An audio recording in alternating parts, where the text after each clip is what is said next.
To the Prof Show.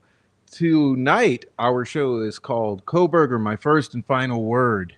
And I want to welcome everyone in. I'm glad to see you all. And we will be talking. So before we get started, let me do a sound check, and then I'll go in and say hello to everybody. All right. I appreciate you all for being here. God, I miss you all. It's very wonderful to see you all. And boy, do we have a lot to talk about. But let me get in. Ooh, wow. Go all the way back to the beginning and see who was here super early and who I have to thank for being a dieharder. Let's see. First, we had Amy in here with the support pathways. Thank you, Amy. Yo, Support pathways are right here. Everybody, please hit up the channel and support your boy, the prof. I need it right now, and we'll be talking about that a little later too. But support the channel, please, and just thank you for being here because your presence is support as well. All right, now let's see. We had Fur Baby Daddy. All right, we had Rebecca Ann, 1965. Mwah. What's up, Rebecca? We had Mino Dino coming on in. Also, Deb. What's up, Deb? And Rhonda Holton. Um, who else we got up in here? Sweet Dude Shibby. Long time no see. Long time no see. What's up, Sweet Dude Shibby? Fur Baby Daddy. What's up, Fur Baby Daddy? And Oleg Cat. Looks like we got Dom S in here. What's up, Dom S? Don't go nowhere, Dom S. Come on, man. All right, we got Rhonda Holton, like I said, Deb, Fur Baby Daddy. Who else is in here? Coming in super early. Let's see. We had Samantha Springman. What's up, Samantha? Good to see you. Okay, and we had Lisa coming in. Carol. What's up, Carol? Amy, reminding you to hit that filter dealio. Okay. Let me take care of something. Let's see. All right, just a moment. All right, we got Sweet Dude Shibby. What up, Sweet Dude Shibby? All right, what's going on with my is my channel freezing up when the ads come in? Geez, that's not nice. All right, what's up, everybody? Let's see. Samantha Springman, Miss Pie Crust coming in. What up? All right. We got well. Who else we got in here? Adrian. What up, Adrian? Good to see you. All right. Ooh. Heather Brown. Hey, Hebby coming in. What's up, Heather Brown? Saying hello to Shibby, Dino, Samantha, Lisa, Amy, Pie Crust, Deb, Fur Baby Daddy, Carol, Rhonda, Adrian, Oleg, and hello, everyone. All right. All right. All right. Let's see. What's we got in here?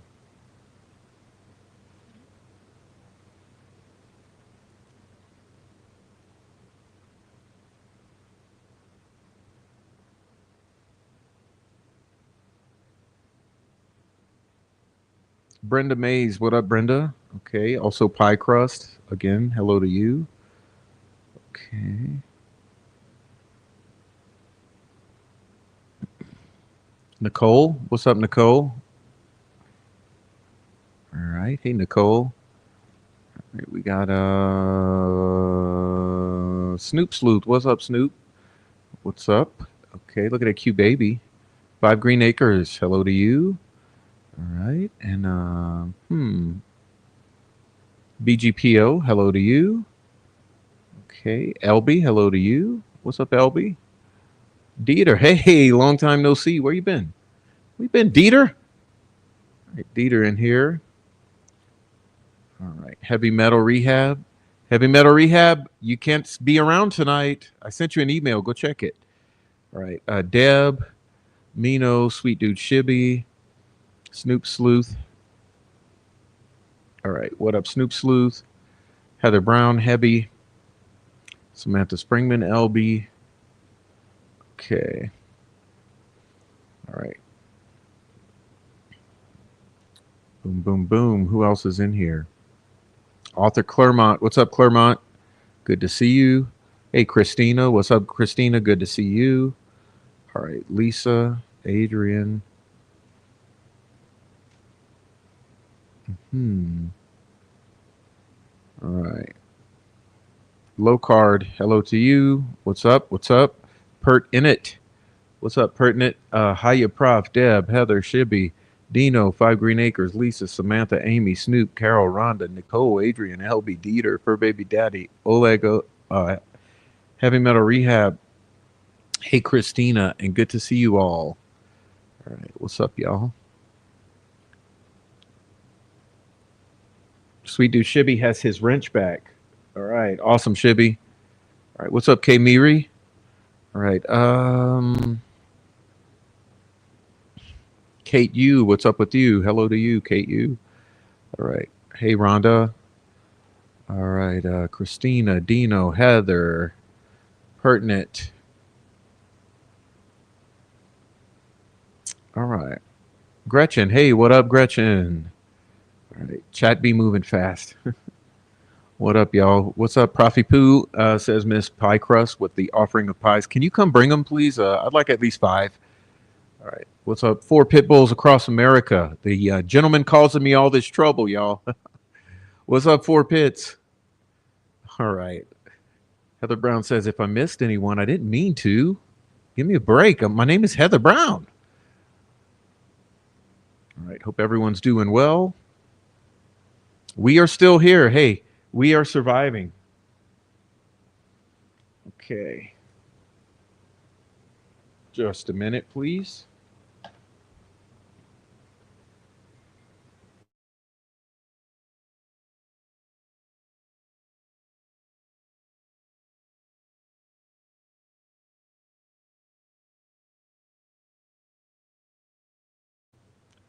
Oleg, Kat, Gretchen, Kay. There's Kay.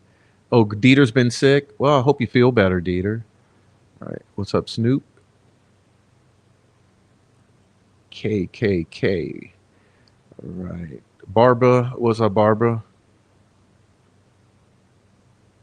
All right. We're getting there. We're getting there. Saying hello to everybody. Let's see.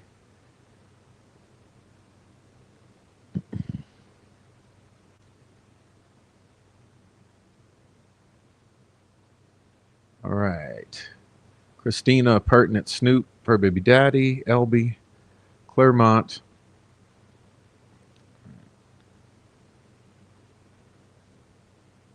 All right. What the heck?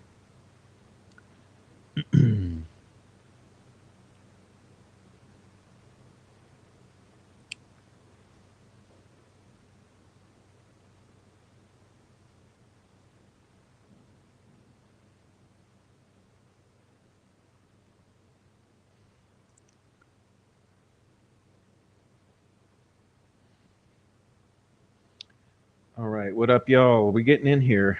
All right, we got Sweet Dude Shibby got his wrench back, and now he's crying about it. Snoop Sleuth says hello. I love that process. Hello to everyone. What's up, Granny D? Granny D coming in. All right. Dee Dee, where's Dee Dee? There she is. What up, Dee Dee? All right. All right. Boom, everybody in here. Y'all coming in. Thanks so much for coming in. Tell your friends, tell your husband, tell your wife, okay? Hide your kids and then tell them. And hide your husbands and wives and tell them all. Wait, what was the phrase? Well, obviously, we have a rapist in Lincoln Park. He's climbing in your windows. He's snatching your people up, trying to rape them. So y'all need to hide your kids, hide your wife, and hide your husband because they raping everybody out here. Well, obviously, we have a rapist in Lincoln Park. He's climbing in your windows. He's snatching your people up, trying to rape them. So y'all need to hide your kids, hide your wife, and hide your husband because they raping everybody out here. Bruh. All right. So who else we got in here? Who have I missed? Gail. What's up, Gail? Hey, Gail. Long time no see as well. What's up, Sunflower? Long time no see. Okay. All right. Trial Junkie. What's up? Okay. Whew. Boom. We got him. We got him. We got everybody in here. Okay. Congrats, all you prof viewers. All right. Congrats. And anyone new, welcome on in. Boy, do we have a lot to talk about. So, first of all, Delphi news updates. You may notice some changes on my channel. That's right. I've been the subject of about approximately 35 strikes. Okay. Now, it's important that you know this. The Uniparty is striking me. Okay. This much we know. The Uniparty, that means the troll farm. Okay. The troll farm and the Chomos. Okay. They're striking me. and the Mean Girls are striking me. So right now we're having a problem in that the Troll Farm and the Mean Girls have been gang stalking, harassing, and fraudulently striking my channel. And today, up to date, we've accumulated approximately 35 strikes. Okay. Um, so I asked a question, and that question I asked was, hey, if I was so stupid, so irrelevant, so unimportant, and so wrong, why would I have the entire Delphi community trying to take me down? That's right.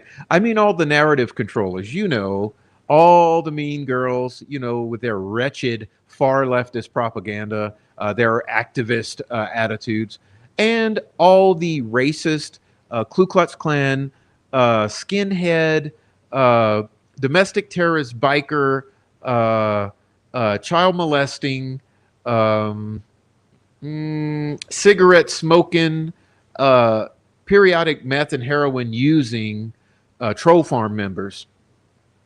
Um, they all have decided that it would benefit them to come together. That's right, left and right, or should I say, Republican and Democrat, or should I go even further and say guilters and not guilters, or maybe I should say Nick McClellan's ball lickers and Becky Patty's ball lickers all come together and strike the prof and try to take him down, because the most important thing to the entire Delphi online community is to take down this channel.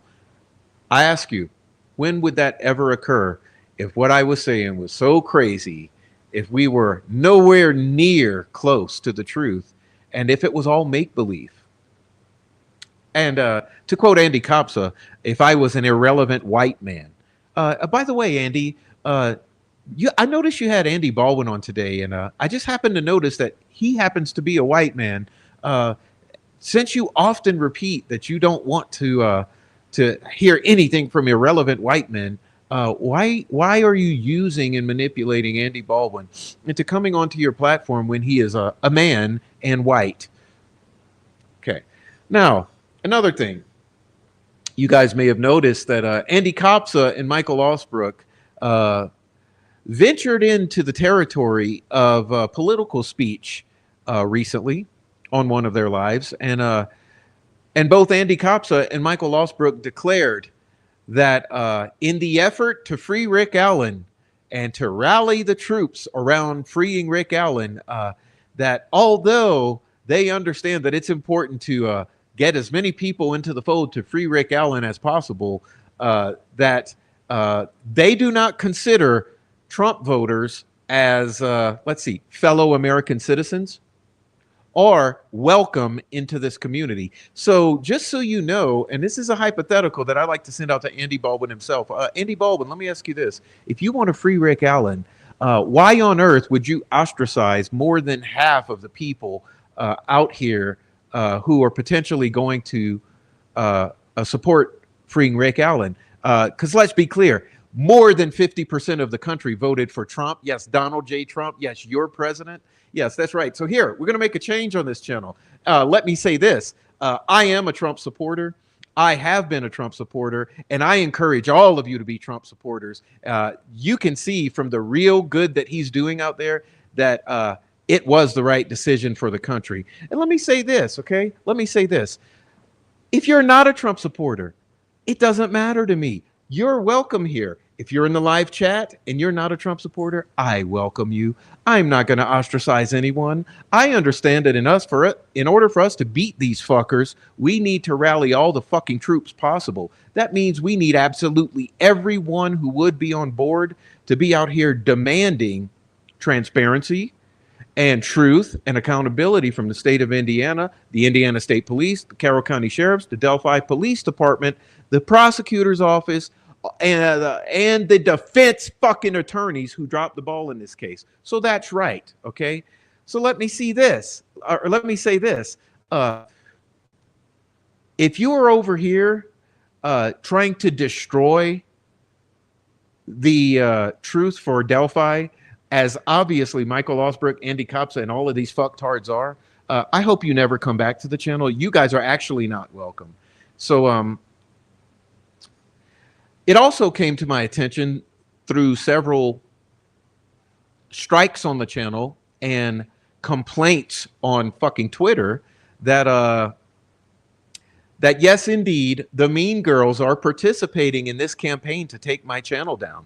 Okay, like I say, they are participating in the campaign to view all of my past material, go through it with a fine-tooth comb, and find everything that they can fraudulently strike to try to take my channel down, which is the stated goal and objective. And all of that has been turned over to the FBI, to YouTube Legal, and to private attorneys. So I would encourage all of you here that are participating in that campaign to probably stop, because in any effort in the future that will precipitate from this, it will involve the subpoenaing of your digital records. So if you're participating in this effort to try to take away my livelihood, and this is my livelihood at this point in time, you are subjecting yourself or putting yourself at risk of litigation, okay? So that's what's going to happen, okay? So unfortunately for all of you lovely Prof fans and community members, I have been forced to take down all of my content on Delphi. Okay? All of my content on Delphi has been taken down. I have taken down 370 videos on each channel. This is called a cover-up. Let me put it this way. If you wonder what the hell is going on in Delphi, I'll make it extremely abundantly clear to you, very, very expressly clear. Okay, this is a cover-up of epic proportions. This is a cover-up of Epstein-level proportions or larger. This is why you have pro-prosecution and elephant in the room, controlled opposition. Okay, it's a fucking cover-up with controlled opposition. The people who are trying to sabotage my channel and Adrian's channel and other channels like us, they are controlled opposition. They are participating in the cover-up of the murders, knowingly or unknowingly, of Abigail Williams and Liberty German. We're not going to allow it. Okay, so unfortunately, I have had to make private the majority of my content to give them less weapons to strike me with. But I want you all to know who's doing it. So let me put it this way. Angela Sadlowski's followers, all of them. Frank Meister's followers, all of them. Okay? Cheers.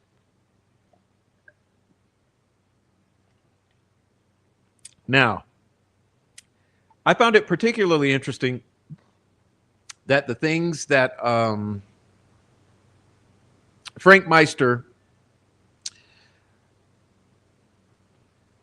focused on first to take down, oddly enough, was the interview of myself with Joshua Forpitz about the entire Delphi community from about 2010 to 2020.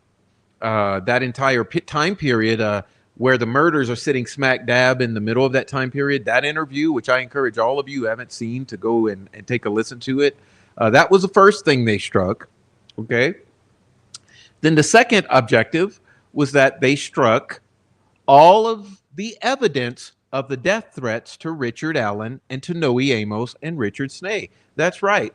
The next thing Frank Meister took down and focused on was striking all of the times that he admitted that he has knowledge of contract murder for hire plots against Richard Allen at both Wabash, at Pendleton, and assuredly now in his Oklahoma Department of Corrections. Also, the direct threats to murdering Richard Allen, which was captured on video and submitted to the FBI, as he stood next to Delphi police officer Deckard and announced that he was carrying a firearm and that there were plenty of people, everybody was saying that he's a dead man if he's found not guilty. Okay. He also took down all of the references to Becky Patty. He specifically quoted the fact that he speaks to Becky Patty at least once a week. He's a good friend of Becky Patty, and that when he mentioned the murder for hire plot against Richard Allen, that Becky Patty said, "I don't want him dead just yet. I want him to suffer a little." So just so you all know, all of that is what was taken down because they don't want the proof of all the talk about murdering Richard Allen specifically. In addition, I would remind you that he threatened to shoot Noe Amos and Rick Snay. Um, now, that pretty much will cover that for now. Okay. This is not a Delphi show tonight. This is a KOHBERGER show. So I'll leave that at that. Uh,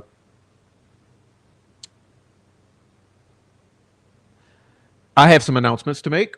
Please, everybody, immediately go over and subscribe to my Substack, okay? If you want the real saucy talk, hit the monthly subscription, which will cost you $8 a month, I believe, which is approximately the price of, I don't know, what cost me $8 a month? Hardly nothing these days.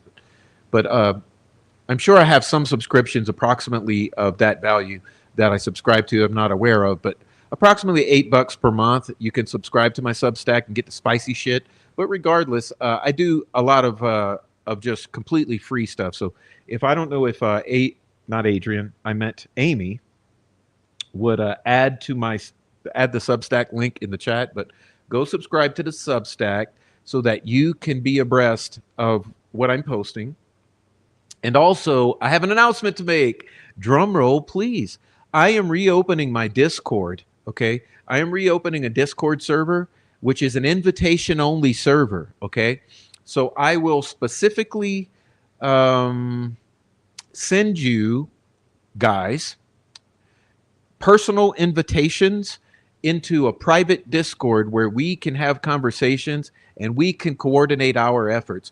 Because if I have 15 to 25 people who are collectively uniting to strike my channel, I think that it's time for us to come together so that we can strategize on the best steps forward. Okay, so be looking out for me to do that thing.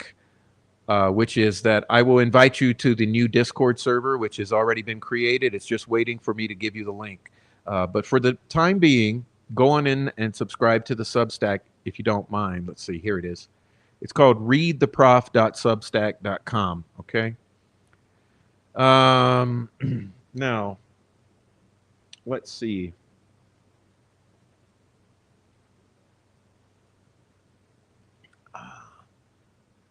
So we're good on that. Now, before I go any further, let's see. I want to, how would I say? Let's see. I got to do this. I got to get some windows open here. Hold on. Let's see.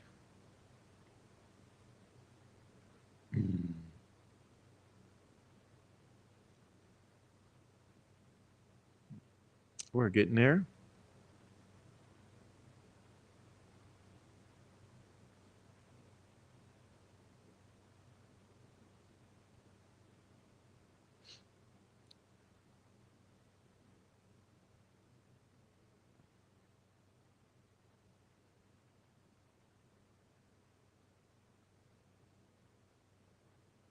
Here we go.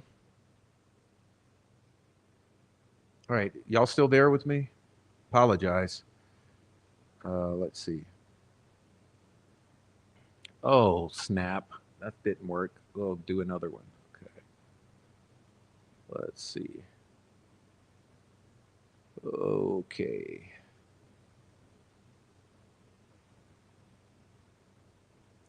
All right, y'all there? Let's get ready. Okay. Let me move this out of the way.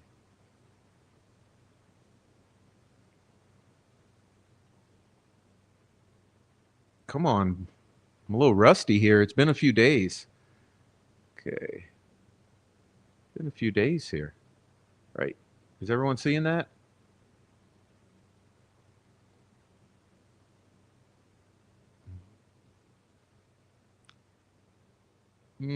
I don't like that. Let's do it this way. Let's see. Boom. There we go.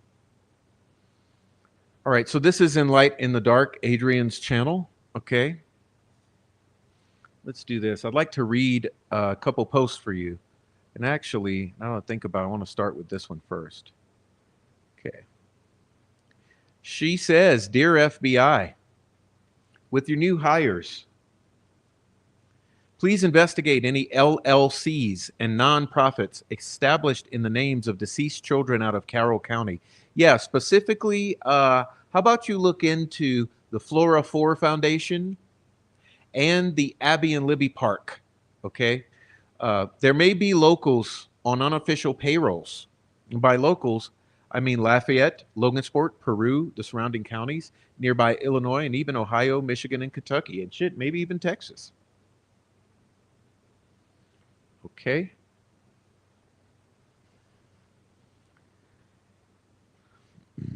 One of these employees continues to threaten the life of Rick Allen now that he's in he's moving towards Gen Pop possibly. Interestingly, this person is well connected with the families of the Delphi victims, which reminds me, did 4 Pics paint a picture we all can't unsee? The answer is yes. So this panic to suppress his story has only solidified its truth. Yes, and we're talking about Christy Lynn Martin, by the way. Harassing people back into silence doesn't work anymore, fucktards. Yes, you had control in the narrative for 7.5, 8 years, but you don't anymore. There are more of us who see you now. And let's be honest, those closest to Libby and Abby knew who killed them all along. Those great efforts made to harass people off the case failed epically and only further implicated those involved in doing the harassing. A whole infrastructure was built to keep out the open-minded. That's right. That means people like you and me. There were those who championed the families, protected the families, whose number one rule was don't talk about the families.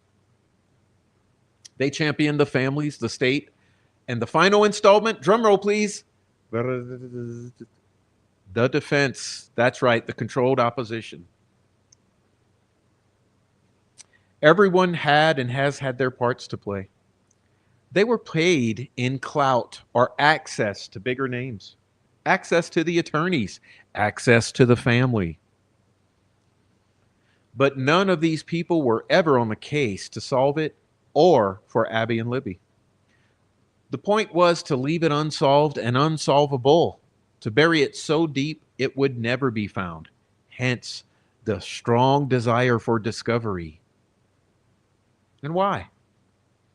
Because just scratching at the surface uncovered so much rot. The whole excavation would be a messy reckoning of multi-generational abuse and systemic corruption. Every illicit trade and illegal activity exposed, including the production and distribution of CSAM, a very lucrative product that attracted so many of the most vile individuals nationally and internationally, operating much like an iteration or an offshoot of 764 or some similar ideology. I call it Cult 213, the 213 cult. The receipts are here in archives, videos, posts, articles, etc. The people have kept the record and spoken out when it was not safe to do so, and we will be here until the job is done. Thank you, Adrian. All right. And here's another one. She says, Hoosiers, we have a problem. Urgent call to action. Report the threats against Richard Allen. A coordinated effort is underway to silence a YouTube creator, the Prof, who recently released an interview with a reformed insider from Delphi, 4 Pits, someone with firsthand knowledge of the area's drug trade and its ties to the family of one of the victims. This creator's channel was struck multiple times in rapid succession after exposing uncomfortable truths that threaten carefully curated public narratives. The targeted strikes have forced the channel to temporarily private all of its content, making it harder to spread the word about the threats against Allen from live stream transcripts, revealing alarming claims that a hit, quote unquote, has been placed on Richard Allen, who is about to be moved from protective custody in Indiana to general population, a general pop facility out of state. For details, see the Prof's Substack. With Allen's life potentially in danger and those speaking on his behalf being aggressively targeted, we must act now, report the threats, preserve the evidence, and help protect those working to uncover the truth. Who to contact? Okay, please contact the FBI National Tip Line. That's 1-800-CALL-FBI, or submit evidence online at https://tips.fbi.gov/home.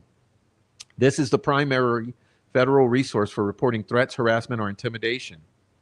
For the Internet Crime Complaint Center, please visit https://www.ic3.gov. Please go to ic3.gov and report the alleged threat of hits on Richard Allen immediately. Tonight, when this live stream ends, I would like all of you out there who hear the sound of my voice, please go visit the Internet Crime Complaint Center at www.ic3.gov, right here that I'm highlighting, okay?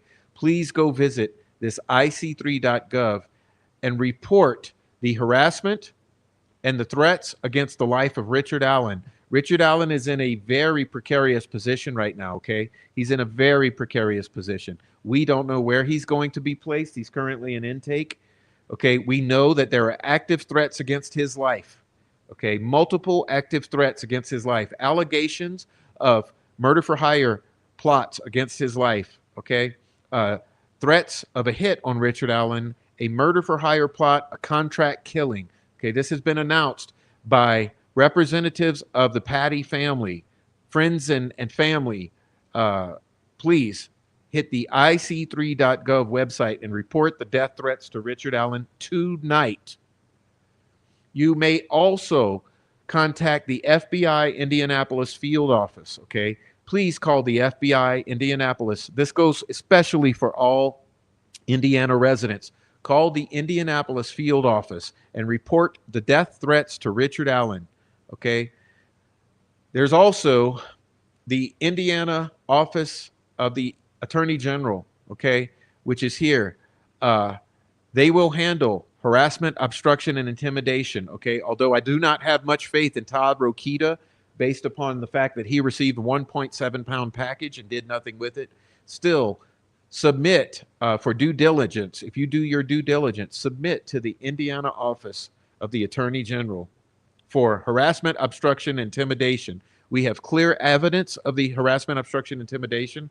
I've shown you for 2 years the troll farm mercilessly going at me for 2 fucking years. Okay, I've also demonstrated on the Substack all of the more recent threats and the harassment, obstruction, and intimidation to silence Four Pits and I on this topic. Okay, please report to the Indiana Office of the Attorney General, also the FBI Indianapolis field office, and the Internet Crime Center at ic3.gov. How can you help Rick Allen now? Share that post, okay, this very post of Adrian's. Please share it now. Share this post. Please share Adrian's post. Please call or file the reports using the numbers and websites above. Also, encourage others to submit reports. Ask your family and friends to do so. Tag your local reporters, okay? Please tag your local reporters and elected officials around this issue. Document everything. I know many of you have screenshots. You guys have been wonderful in emailing me screenshots that are pertinent and relevant, and they have been useful, okay? Use verified sources and receipts, okay? Articles, transcripts, and screenshots. whenever you do these reports, please, please, please, okay? Please report the threats against Richard Allen, okay? The threats against his life are real. They are not a joke. They are not funny, and they are not unimportant, okay? Please report the threats against Rick Allen's life and the intimidation against Four Pits, Noe Amos, and myself, okay? Anyway, thank you, Adrian, for making those posts. Really appreciate it. And this is to be expected, okay? For those of you who have been following me for a while, I ask you, please visit my community pages. I have two YouTube channels, okay? I'd like to make it known. I have the Prof, okay? @_ the Prof. That's my primary channel. My other channel is the Prof True Crime. That's the Prof and the Prof True Crime, okay? Please visit both of my community pages and scroll back in time to the very beginning. It's very important that you review my community pages before they are deleted. These individuals are falsely striking my community pages as well, taking down the very important community posts I have made over the years. Okay, there's plenty of information on the community pages that you will not find anywhere else. Please go down the community pages, document, submit, and share. Okay. Now, thank you for putting up with that and your patience with that part of the program. That covers our introduction. That's all the catching up we will be doing. Okay. I have another major announcement for you. You will be seeing some changes on this channel. Okay. This is what's going to happen. The Prof True Crime channel will now become the primary resource for all of my Delphi content. Okay. So what you're going to see is all of my Delphi content will be published on the Prof True Crime. It's going to be the #1 resource for my Delphi content. On the Prof channel, I will be branching out into other content and broadening the scope of our coverage, because let's be honest here, we are very well convinced that we are dealing with a murderous cult, very, very similar and akin to the 764 network, okay? We believe that the Delphi murders is infested by members and directly related, the murders are directly related to a cult, okay? Now, let me say this. You've heard me so many times before. Criticize Andy Baldwin for his ridiculous use of the term Odinist and Odinism in reference to the murders of Abigail Williams and Liberty German. Let's be clear here. It's not Odinist or Odinism that we should be talking about. It's a terrible choice of language. It is the reason why his message did not carry forth. The message didn't get across because the language was incorrect. Let's be very specific. We're talking about Venlanders. We are talking about Christy Lynn Martin and the Sinaloa cartel. Is that any clearer than it needs to be? Okay, when we are looking at the Franks Memorandum, we are looking at the tip of an iceberg. When we are looking at the Venlanders, we are looking at the enforcement arm of the cartel. When we are looking at the Odinist symbology, we know what we are looking at. It's not Odinist we are dealing with. Saying Odinist is stupidity. It's ineffective and it's totally pointless. And it lost Andy Baldwin this case. So when you're out there speaking, speak the truth, okay? We are talking about things that matter. The time for us to use guarded language is over.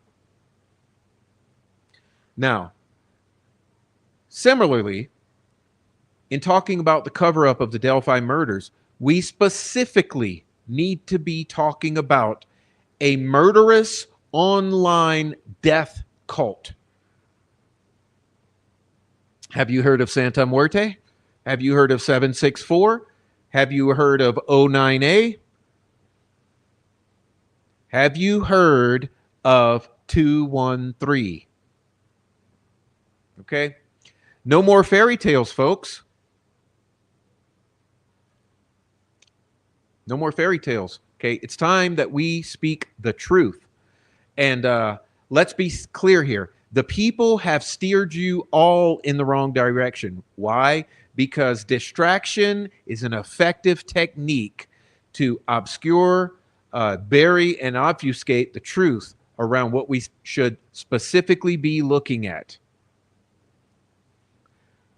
Now, you may question, oh, you're saying cult. You're saying cult, Prof. Cult doesn't make sense. It sounds like conspiracy theory. Sure it does. Sure it does. Because you have not seen the evidence yet, because we have not given you the evidence, does not mean that the evidence does not exist. Remember, we do have evidence. For instance, have you ever heard of the username Bad Brad 213? That's right, Bad Brad 213. Have you ever heard of that? Have you ever looked at the date of, let's say, uh, hmm, well, let me just back off of that point because I don't want to give too much away. Let's put it this way. Have you ever considered the date of the Delphi murders?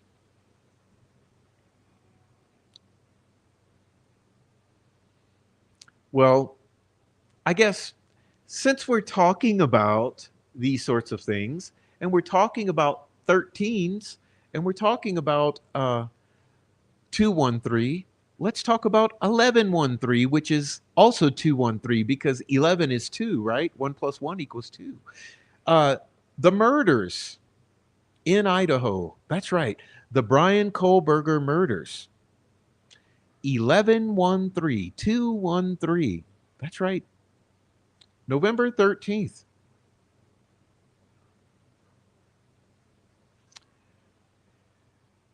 Now, before we get started with Brian Kohlberger, I'll make it very clear. I do believe Brian Kohlberger is the murderer of those four individuals. I believe he's absolutely guilty. I believe there's all sorts of evidence that he is guilty of these murders.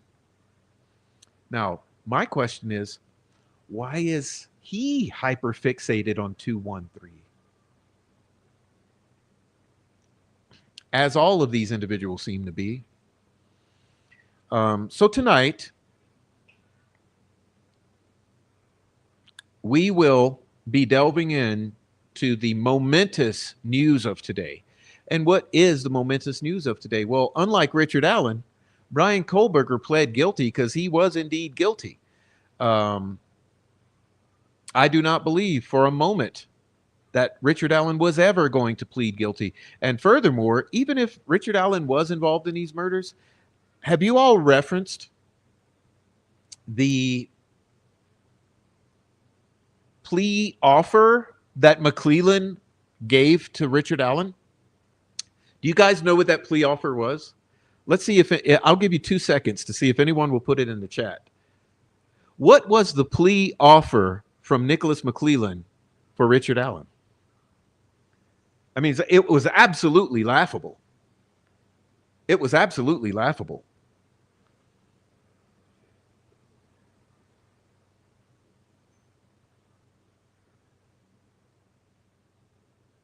No, it existed. It existed. Here's what the plea offer was going to be. Okay. I'll tell you exactly what it was. I have documentation. The plea offer for Allen was that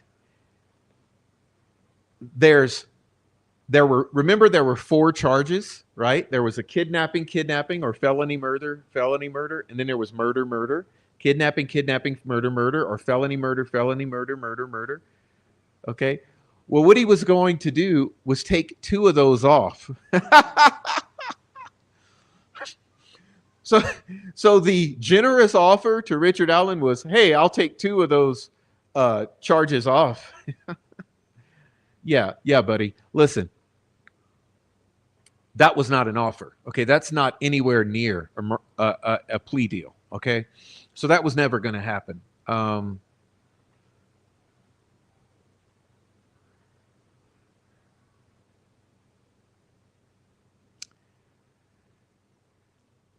So,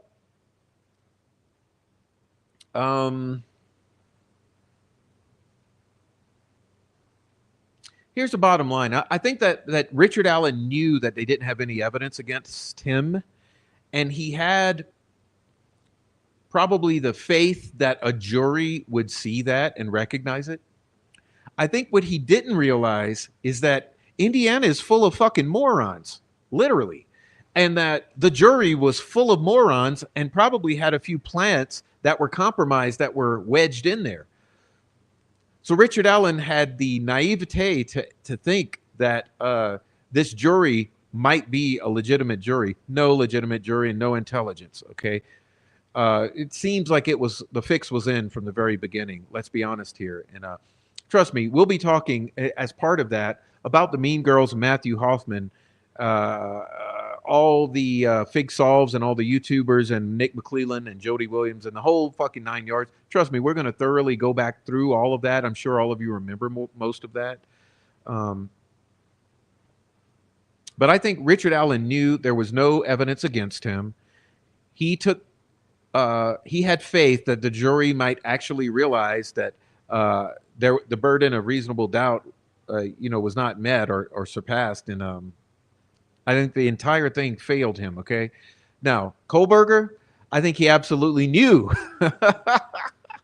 that there was plenty of evidence against him, that he was damned, and that the jury was probably full or going to be full of based individuals, so to speak. So I think Kohlberger knew, especially due to his education, that he had no hope. Okay, so he did the best thing, which was save his own life. Okay, but because of that, the momentous news of the day today, Wednesday, July 23rd, 2025. That's right. Wednesday, July 23rd, 2025. The breaking momentous news of the day was the sentencing of Bryan Kohlberger. And as part of that is that the victim impact statements were read as part of the sentencing. And I must admit to you guys, okay? I was nearly moved to tears by this judge today. As a matter of fact, I was so moved by the judge that I'm going to save it for last. I could hear in his voice that the judge himself was nearly moved to tears today. I think this judge is an entirely different monster compared to Francis Gull. Okay? So, with that being said, I want to get into it. And what I decided to do was to let's take a look at it this way. Okay? So, we're going to get into it right now. And like I said, it should be an interesting night. And I don't know, there's a fly in here. It should be an interesting night. So let's get into it and see what has to be said. This investigation, one of the most complex and high-profile cases in our state's history, was made possible by an extraordinary level of collaboration. From local and state police officers to federal agents and analysts, as well as prosecutors, forensics teams, and technical experts. It also took immense courage, patience, and resilience from a grieving community whose role was invaluable. From the very beginning of this tragedy, Moscow Police Department and our law enforcement partners never lost sight of the mission, which was to bring justice for the victims and their families, and to hold accountable the person who committed these horrible crimes. Despite the complexity of this case, our team never wavered. They never gave up, and we completed the mission. During this investigation, I was fortunate to witness the level of professionalism, expertise, drive, and passion that each member of the investigative team brought to the overall effort. And it was truly awe-inspiring. To all who came to our aid and assisted in this immense undertaking, I cannot express my gratitude enough. We are forever thankful. And I would be remiss if I did not thank the amazing communities of Moscow and the University of Idaho. For weeks on end during this investigation, the support you provided to our team was greatly appreciated. The numerous phone calls, letters, and seemingly endless stream of food helped keep our spirits high and encouraged us to press on. Today, we want to provide an opportunity to hear from the key agencies involved in the investigation, prosecution, and overall response to this case. Each agency played a vital role in pursuit of truth and accountability. Further remarks will be provided by the Latah County Prosecutor's Office, followed by the Idaho State Police, the Federal Bureau of Investigation, and the Office of the Attorney General. Each speaker will provide brief comments, followed by a limited Q&A session. With that, I'd like to introduce Latah County Prosecutor Bill Thompson, representing the Latah County Prosecutor's Office. Thank you, Anthony. Welcome, everybody.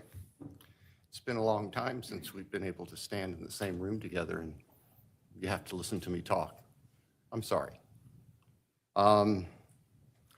First off, I want to thank the folks here in Ada County. I can tell you I would much prefer to be in Latah County right now and be able to talk to the people most directly impacted by this. But Ada County has been a phenomenal support and protector for the integrity of this case, and I just want to send that shout out right now. So today, you are all, I think, listening in, either in person or with the live stream. We have reached the conclusion of the judicial process, and we believe we've achieved accountability and finality and certainty for everyone who has suffered from this, so we can try to move on. As you are aware, Mr. KOHBERGER pleaded guilty to all 5 counts of the indictment. He pleaded guilty as charged. There was no plea bargain to change charges, drop charges. He pleaded guilty straight up, and he admitted under oath to Judge Hippler that the allegations are true. He has also received a life and death sentence, and that he is going into the Department of Corrections custody, and he will remain there until he dies. And our communities are protected from him. Our communities are safe from him. And we have finality and conclusion, not just for the families, but for everyone who suffered because of this. Chief Dollinger talked about the extraordinary teamwork on this case. And I can tell you that Ashley Jennings, my senior deputy, and I, we were with the investigators from day one. We worked as a team beyond any team that I've seen in my almost 33 years as a Latah County prosecutor and 45 years as an attorney in Idaho. This level of collaboration is indescribably phenomenal. And in this room, we have representatives of the FBI, and you'll hear, of course, Special Agent Grover. We have representatives from the Idaho State Police. We have representatives from the Moscow Police Department. We have representatives from the Office of the Idaho Attorney General. I can tell you, I will be forever grateful for the assistance that Jeff Nye, the head of the criminal division, and his deputy attorneys general, Ingrid Maddie, standing beside him, offered to us. I don't know that we would have been able to reach the conclusion that we have today as successfully without their brilliant and dedicated work. And they too have lived this case from the get-go.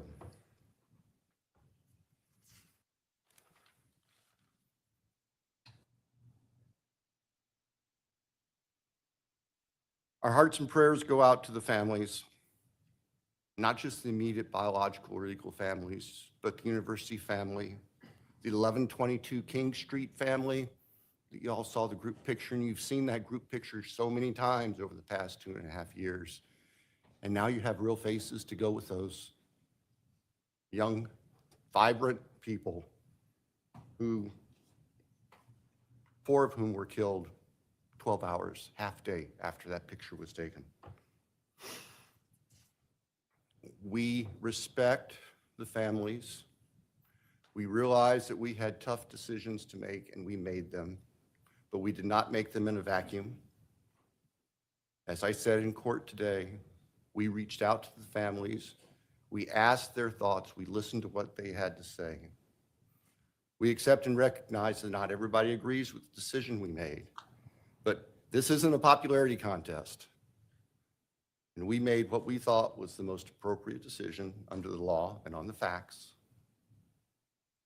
to give this case closure in a sense it would never be realized otherwise. Judge Hippler talked today about the fallacy of expecting that there would be some miraculous coming clean and disclosure from the defendant. In the first instance, as the judge said, he doesn't have the power to compel that. We, the state, don't have the power to compel that. And as a practical matter, it would not be helpful. It would give him a forum to share whatever he thought to control the dialogue. Not going to happen to our victims. We can't allow that to happen.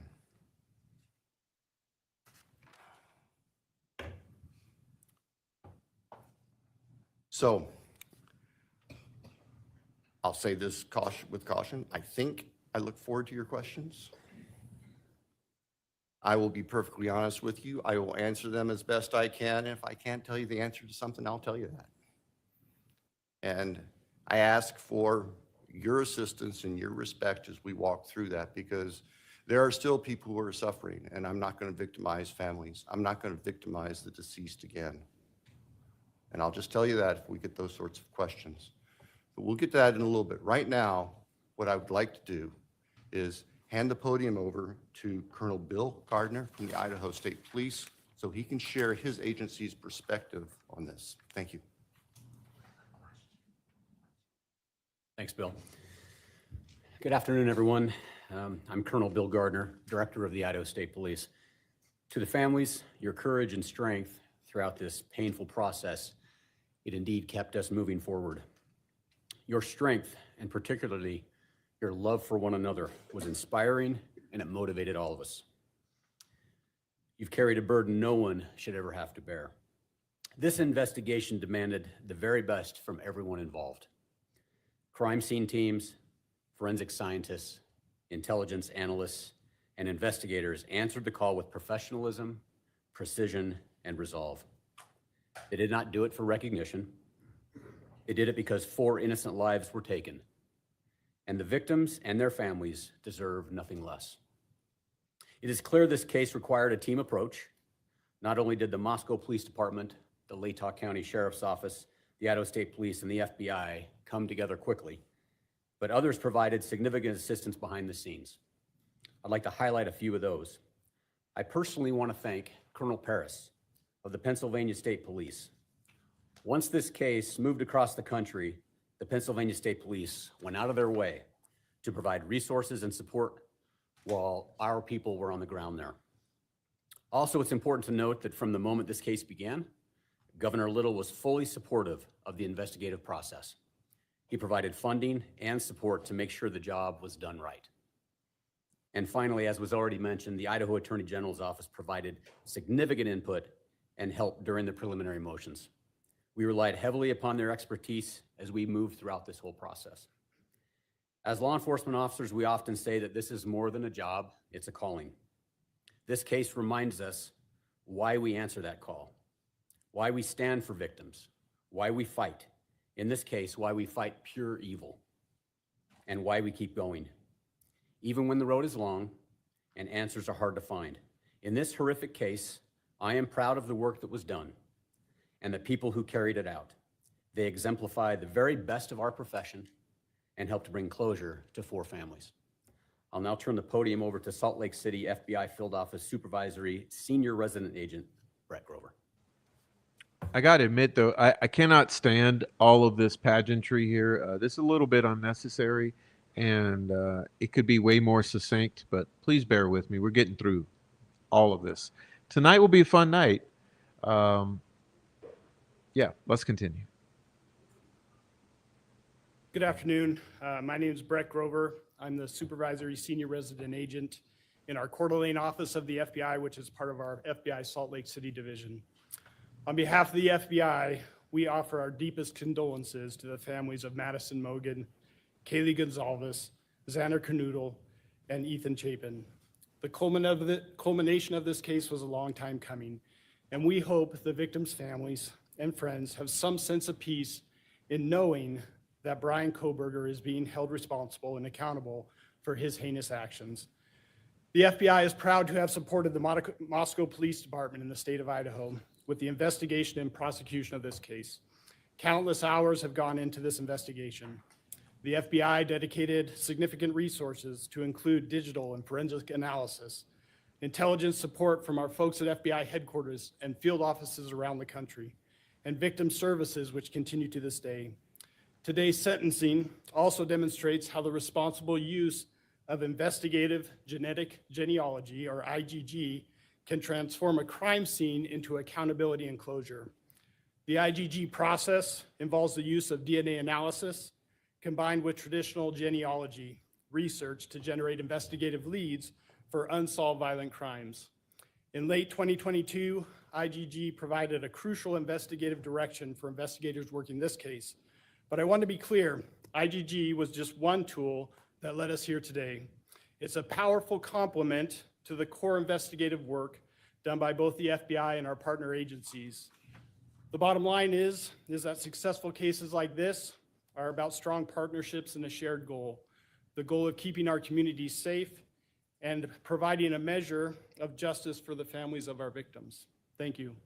I'll now turn the time over to the Attorney General for the state of Idaho. Attorney General for the state of Idaho. Big guy Good here. afternoon. I'm Raul Labrador. I'm the Attorney General of the state of Idaho. Slick. Today's a heavy day for the families who lost their children. He's pretty clean cut looking. I mean, look at the suit here and the hair. Yeah, he's a big guy.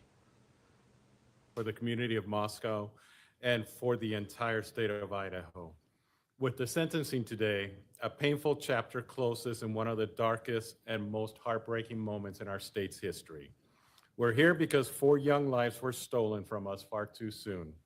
They were full of promise, they had dreams and aspirations, people who loved them, and communities that believed in them. Their loss is immeasurable. Their absence is felt every day, not only by their families, but by classmates, friends, neighbors, and all of us who came to know their names and their stories. There is no sentence that can bring true justice for this kind of evil. Nothing we do today can undo the heartache or fill the empty chairs at family tables. But today's sentencing ensures one thing, that the perpetrator will never again walk free. In fact, he will never harm another family. I want to extend my deepest gratitude to Prosecutor Bill Thompson,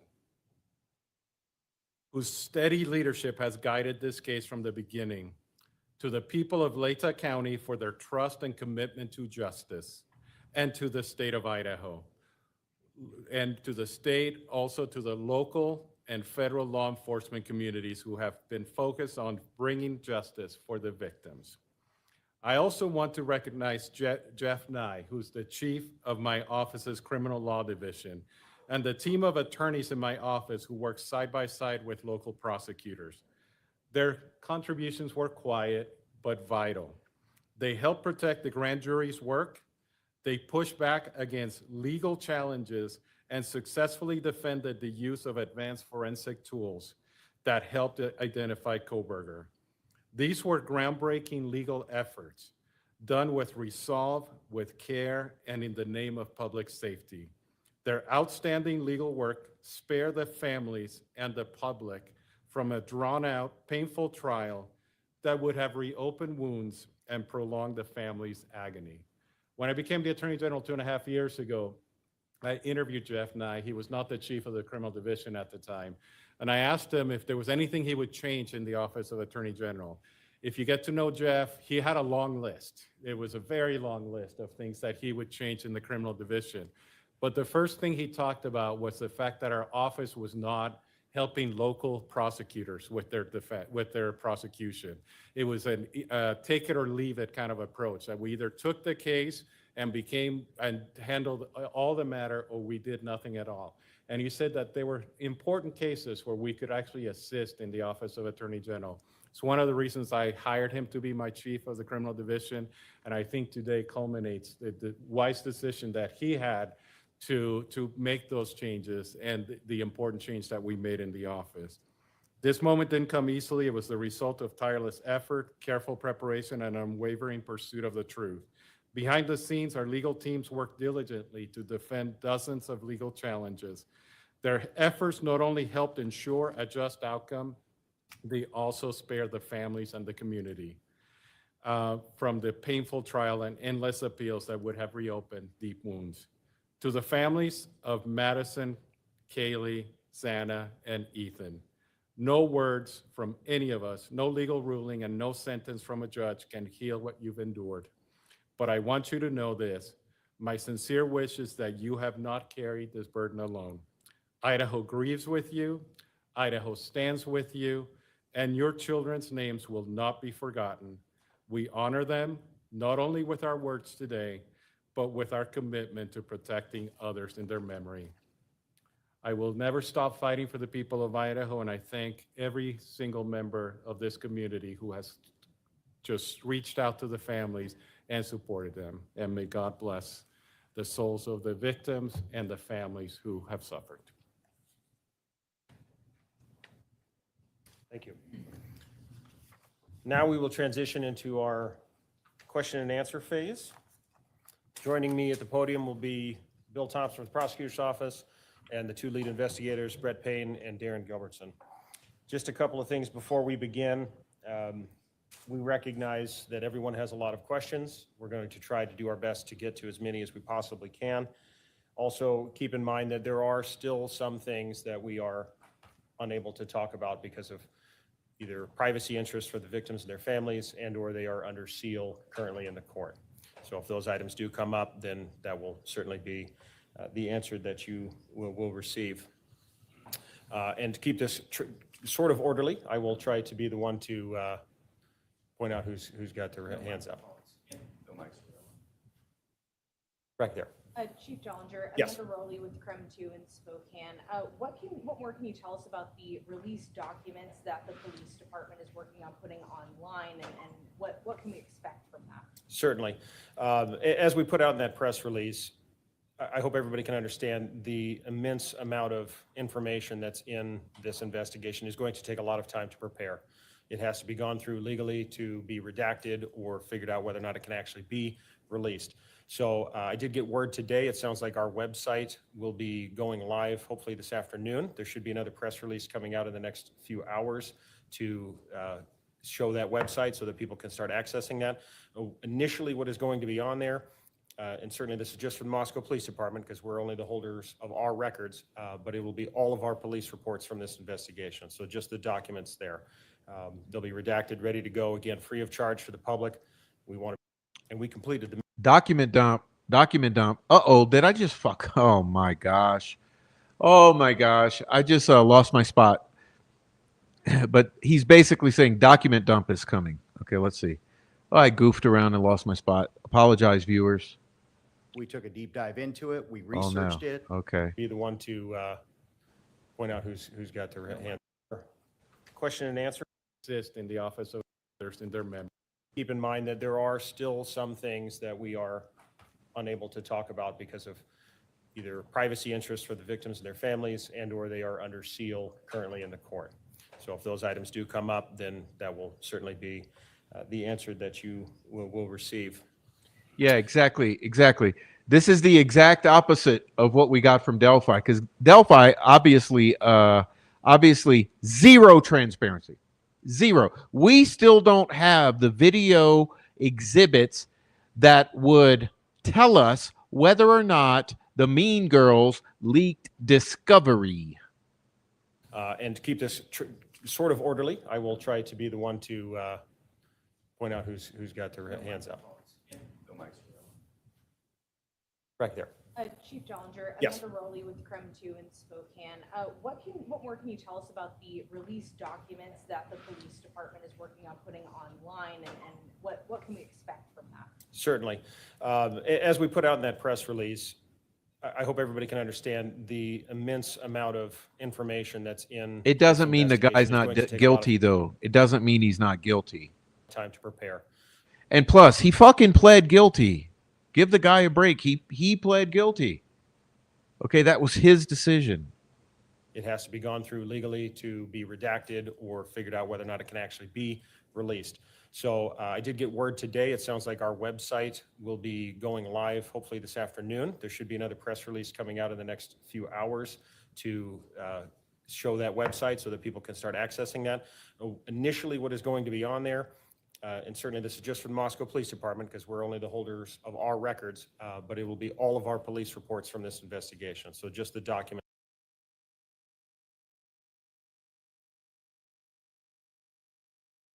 Okay, did you hear that?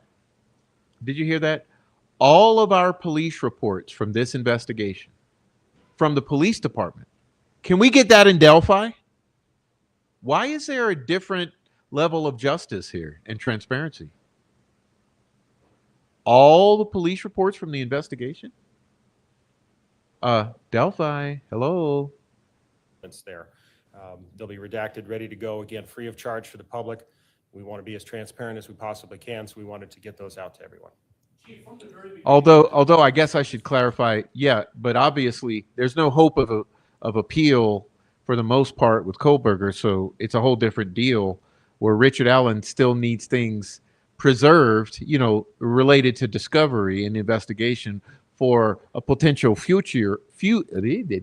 can't speak, a future trial or post-conviction relief, which is why nobody should be leaking that shit. Yes, I'm talking to the Mean Girls. Targeted attack. Can you now say who was the target and what's your evidence to show that? I'll turn that question over to the investigators to answer that one. Well, I think Darren and I have, the evidence suggests that there was a reason that this particular house was chosen. What that reason is, we don't know. We don't know who the target was, and we're not going to speculate on that up here today. But we can tell you that for whatever reason, Mr. KOHBERGER chose that residence. Perhaps it's the location, layout, we don't know. But that's, to the best of my knowledge, that's what that statement likely led to. Haley Gunther, KHQ. There was a social media account that surfaced that has long had speculation that it was Brian KOHBERGER. Can you talk at all about the Papa Roger potential connection, if any? Right. There was no connection. There wasn't at all. We looked into every bit of it. We took a deep dive into it. We researched it. It wasn't him? It was not. It was not. Thank you. We can cut that off. Is it possible that there was a second murder weapon used? Not just the knife? Is it possible? All the evidence shows and tells us that he used a knife, a K-bar knife, and that's a weapon we believe was used to commit all the murders. Here. Sounded like the Gonzalez family said that there was a second weapon that's used on Haley Gonzalez. Can you confirm that? Out of respect for the families, that's something that you'll have to get from them. If they wish to share that with you, it'd probably be through them, not through us. And one more question. You said that it seemed like he chose that house. There's no clues as to why he chose that house? After working in Moscow for several years as Chief Dollinger, that area is frequented by many, many people at all hours of the night when college is in session. So what Darren and I have surmised is that perhaps it's the old hiding in plain sight. There's lots of people around. There's lots of vehicles around at all hours. It's not isolated where you'd be noticed. So that's where that comment comes from. It does. And though it doesn't make sense, and it's if you were in that neighborhood at all, it's a very complicated neighborhood. It's very closed in. But at the same time, there's everything from college kids to adults that live there, people that have full-time jobs, part-time jobs. So any one of us could come and go and fit in there. So. Right here. D.A. Thompson, during the plea hearing and then again today, it seemed like your situation quivered a bit when you were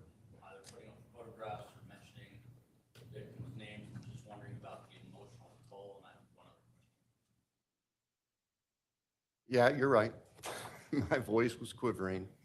Y'all were in there. There was a lot of powerful emotion. The losses are almost indescribable.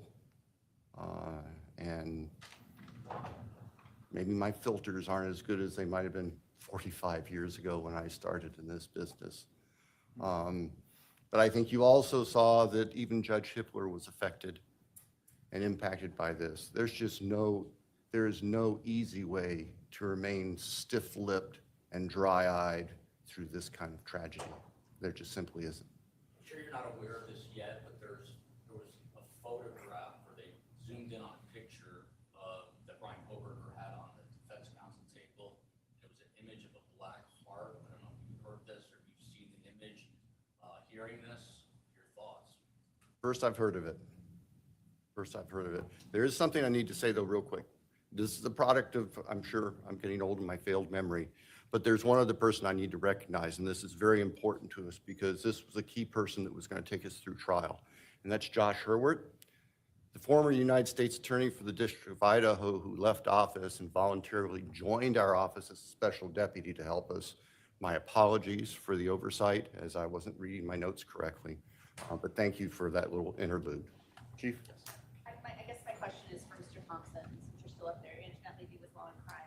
You said that, it was your decision to accept this plea agreement. It brings finality, people die in prison, but Corporal Payne just said they don't know who the target was and why he targeted this house. Was there a reason why, as part of the plea agreement, you didn't require Ann Taylor to have her client sit down with you all and to answer some of these questions?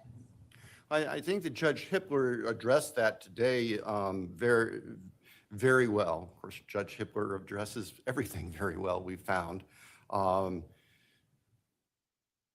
law does not give the court or us the power to require a specific factual allocution. And just let me finish. And we recognize that. We recognize that we could have said, well, in order for us to move forward, we want a factual allocution. But I have to be perfectly candid.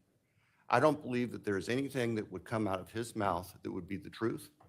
I don't believe that there's anything that would come out of his mouth that would be anything other than self-serving. And I don't believe there's anything that would come out of his mouth that would not further victimize the families. And so that just simply wasn't a factor.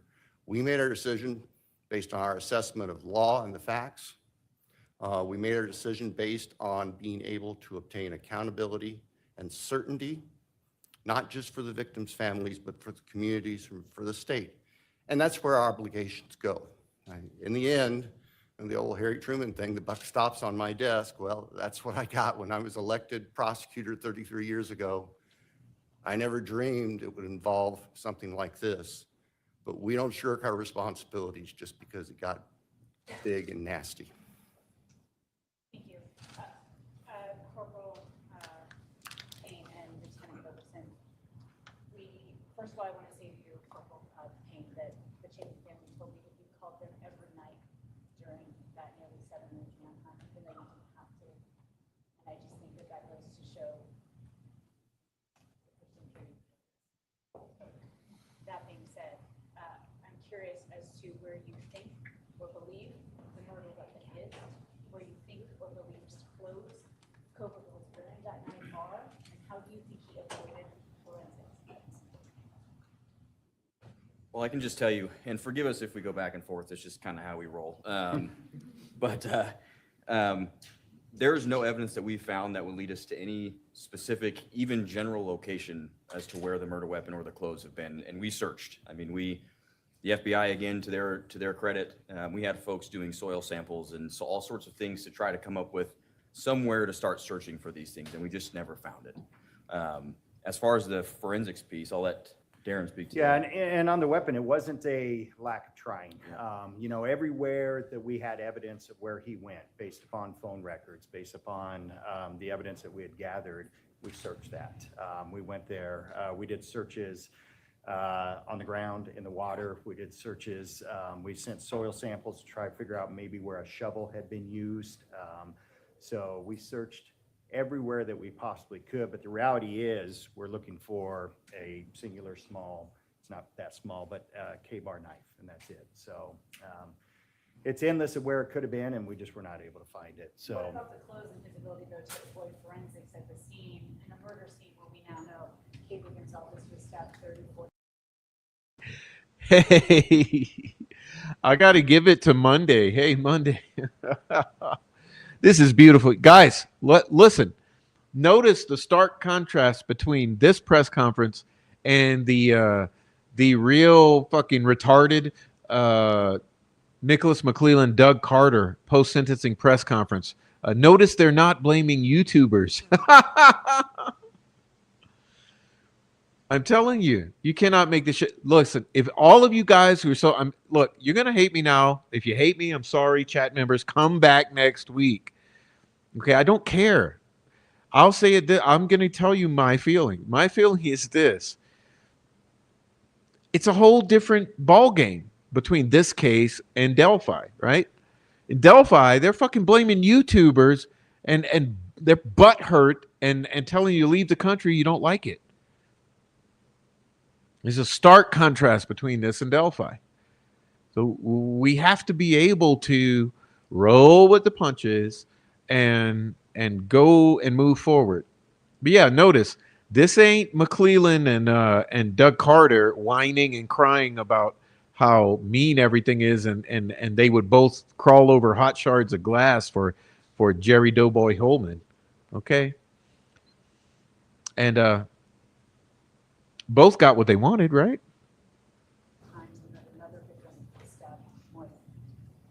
Right. So the reality is that somebody can carry this out and still not get covered in blood. That's the reality of it. And this does happen. And there's plenty of studies of that.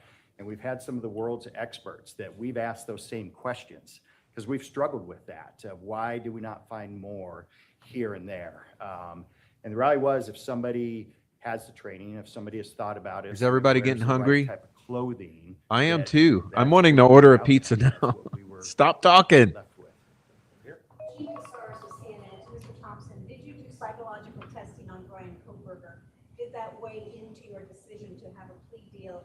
And stabbings, multiple stabbings are very personal. How did you assess that mode of murder?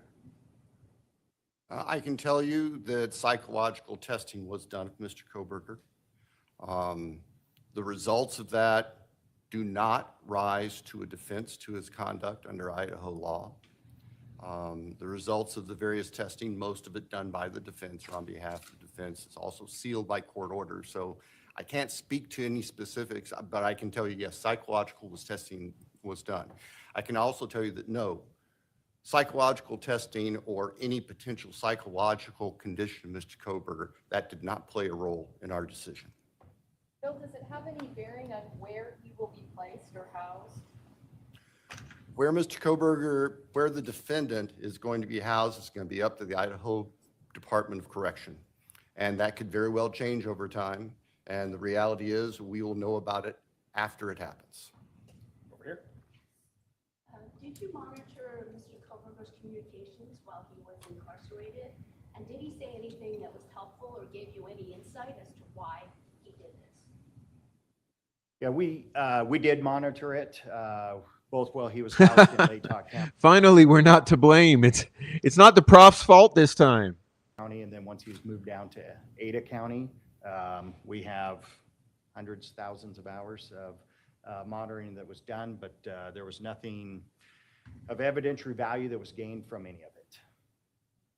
Will you be releasing those conversations? It's my understanding that the jail will not be releasing things that involve personal conversations with third parties. That ultimately would be a decision because the recordings are the possession of the two correctional facilities or detention facilities. But I'm pretty certain the Latah County Sheriff's Office policy does not allow for that, and I would guess Ada County is similar. You can ask them. Back here. Thank you. Greg Fisher with CBS News 48 Hours. Was there any evidence that Kohberger was following the social media of any of the victims? So, trust us, we wanted that to be the case. We've looked for a link. And we Stay have not puft, found Jerry. One, not one.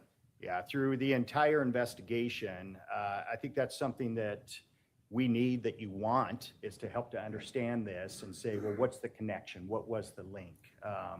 And so we had every resource possible, and we worked that tirelessly, both from everything from his side, but all the victims and all the members of the House from their side. So we have never, to this date, found a single connection between him and any of the 4 victims or the 2 surviving roommates.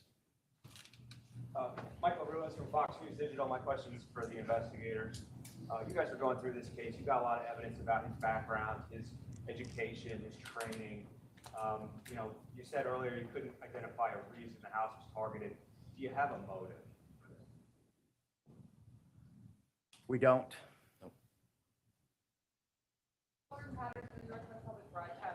This question's for Anthony Gallagher, actually. I remember when Anthony was a beat cop assigned to talk to us at the very beginning and all of this happened, and now you're running the show. So I wanted to ask, as a community member, has this case shaped and changed how you're focusing on this? It's changed everyone involved. How could it not? You know, it was a devastating tragedy to our community, and our police department is a part of that community, and it was very difficult for us as well. So, you know, this is just one of those things that will not define us, but it is certainly a part of our history that we will never forget. Yes. Rebecca's been an Associated Press. The perhaps unprecedented level of interest in a court case like this in Idaho was matched by an extremely high level of secrecy within the case. The Gonzalez family has said that they're desperate for answers about what happened to their daughter. Do you anticipate most of the court documents being unsealed, or are there things that you will specifically request remain sealed? As far as the court documents, Judge Hippler has told us that he is going to work with the attorneys to go through every sealed document. Many, probably most of the documents were sealed for the purpose of protecting against tainting a jury pool. And those documents I would expect would become sealed. Requests for discovery, various things like that. There are also documents in there that contain very personal, private information regarding victims and families.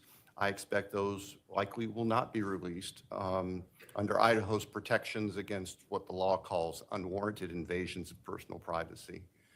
I realize that can be frustrating for folks who want to be able to explore this thoroughly, but we have to balance, and the law balances, the privacy of the people who have suffered, including the victims who are dead, with giving the public as much information as we responsibly can. Alex Duggan, the spokesman review. I'm just wondering, did a lack of knowing the reason or the motive concern you when prepping for trial? Because juries tend to want to explore the motive or reason for a crime. And also, how do you as investigators and attorneys grapple with that? Because if you can't rationalize something irrational, then how do you continue knowing that maybe you won't get an answer? Well, I'll tell you from an investigator standpoint, we already know and realize we often don't get to know that. We want it. We all do. We naturally want that. But the reality is it's not something that we have to have or that we get. And the reality also is that oftentimes those very things that you're asking about, they're only known to one person. It's the person that commits those crimes. And I think that's probably what we have here.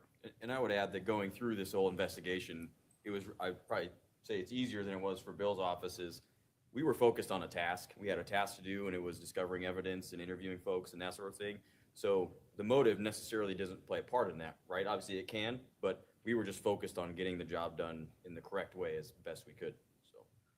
And from the prosecutor's point of view, yeah, certainly lack of a clear motive is something that we think about and consider as we're preparing for trial, because we're going to have a jury of 12, ordinary, honest citizens there who are wanting to figure this thing out. But we also, and I've also found that juries tend to follow the law, and even jurors who come in with strong feelings, they tend to follow the law that the judge gives, and there is no element of motive in Idaho law for murder. And so we set that aside as something that we were going to dwell on. whether there was clear proof of a specific motive, because we knew it wasn't legally required. And practically speaking, we knew it wasn't something that we possessed that we could give to the jury without speculating. And I'm sure as heck not going to stand in front of a bunch of 12 jurors and start speculating. We're going to give them the evidence.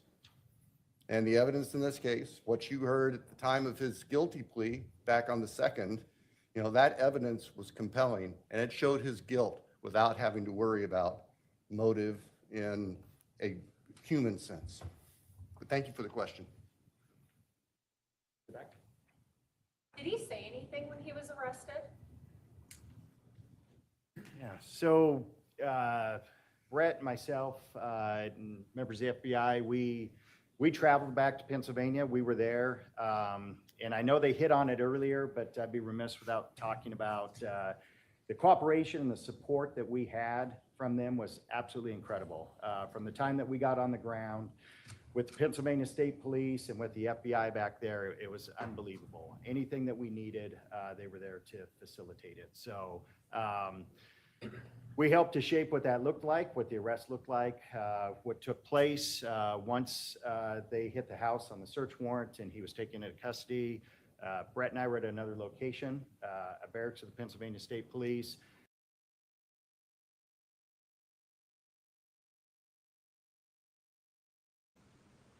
All right, guys, what we're going to do is move on. We're going to move on.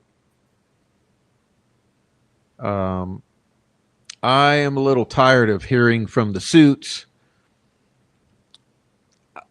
All right, enough self-congratulations. How about you do some other shit and clean up your state a little more? Okay, so enough from the suits. I think that we heard enough, enough of that. But, it would not be fair reporting if you didn't hear the suits press conference. So let's move on to a little action here. Let's see. Sorry. Impact statement.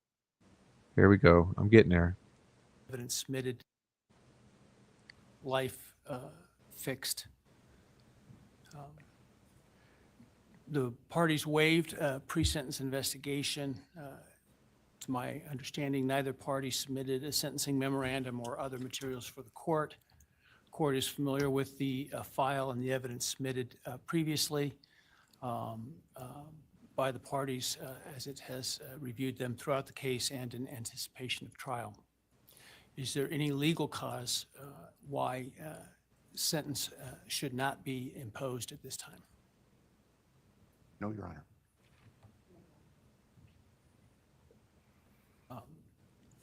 Does the state, before impact statements and arguments, wish to present evidence today? Your Honor, the state does not intend to present evidence in a documentary sense. We have provided the court through the clerk with photographs that we would like to use during the course of our sentencing argument. Sure. All right. Thank you. But no testimony other than impact statements? That's correct, Your Honor. All right, so with that, let's start with then impact statements. Ms. Jennings will be introducing the And my understanding, just so I'm clear, I indicated through the trial court administrator that we need to see if any of the victims wish to have the camera not running and audio only. And my understanding is all of them indicated they are fine with the video. Is that correct? Yes, Your Honor, that's correct. Technical question for those of you, especially those of you criminals in Indiana who are pieces of POSs. Let me guard my language tonight so that I can get forward to more people possibly in the algorithm. But all those POSs in Indiana, wouldn't it be wonderful to have this for Delphi, right? Actual transparency, actual coverage, actual factual on the record of what technically happened in the courtroom. This type of thing, which should be in all criminal courtrooms. All right, very well. Go ahead. Your Honor, the first, and we're taking these in the order, victim impact statements in the order that the charges were listed in the indictment. The first charge being burglary. So we will have Bethany Funka's statement, and she has asked that her friend Emily Allant read that statement. All right, any objection to that? All right, very well.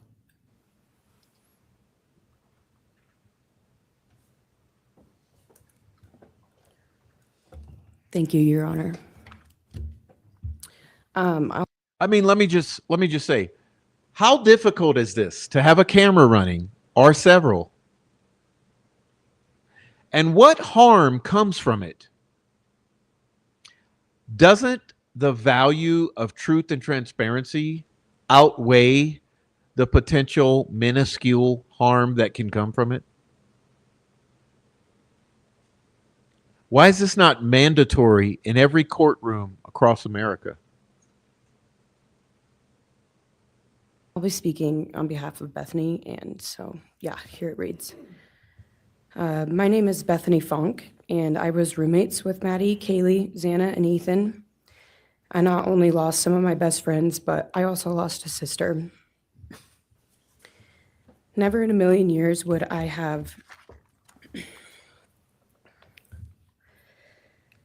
thought that something like this would have happened to my closest friends. I thought that we were going to wake up and go upstairs, see them and tell them how they had scared us and that they were going to tease us about how we are constantly scaredy cats. I make jokes about it as we would go to Taco Bell like always. But sadly, that is not what happened and what turned out. Good point, Four Pits. Yeah, great point, Four Pits. Listen, another thing. What about how KOHBERGER was allowed to wear fucking suits and ties every day to have a favorable impression upon the jury? And Richard Allen was paraded around like Hannibal Lecter with shackles and a shock vest and a leash and looking filthy and decrepit and drugged up. Just think about how they paraded Richard Allen around versus how KOHBERGER was treated as a businessman in a business suit. To be my worst nightmare. When I first woke up that morning, I had no idea what happened. I woke up around 7 with a terrible toothache, so I called my dad, who is a dentist, and he asked what I should do. He told me to take Advil, so I did, and I went back to sleep. I was still out of it and still didn't know what happened. If I had known, I of course would have called 911 right away. I still carry so much regret and guilt for not knowing what had happened and not calling right away, even though I understand it wouldn't have changed anything, not even if the paramedics had been right outside the door.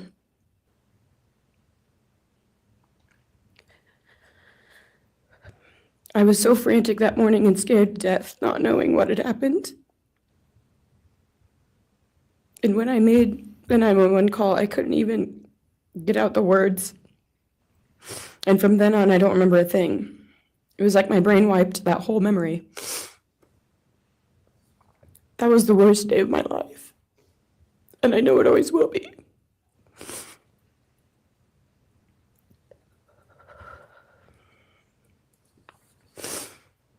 While I was still in shock, trying to process the fact that my friends were truly gone, I had been attacked by the public. I was grieving, numb, and unsure of what had happened was even real. And at the same time, I was getting flooded with death threats and hateful messages from people who did not know me at all or know the dynamic of our friendship. Oh yeah, sounds like the internet. Sounds like the internet. Social media made it so much worse, and strangers made up stories to entertain themselves. The media harassed not just me, but also my family. People showed up at our house.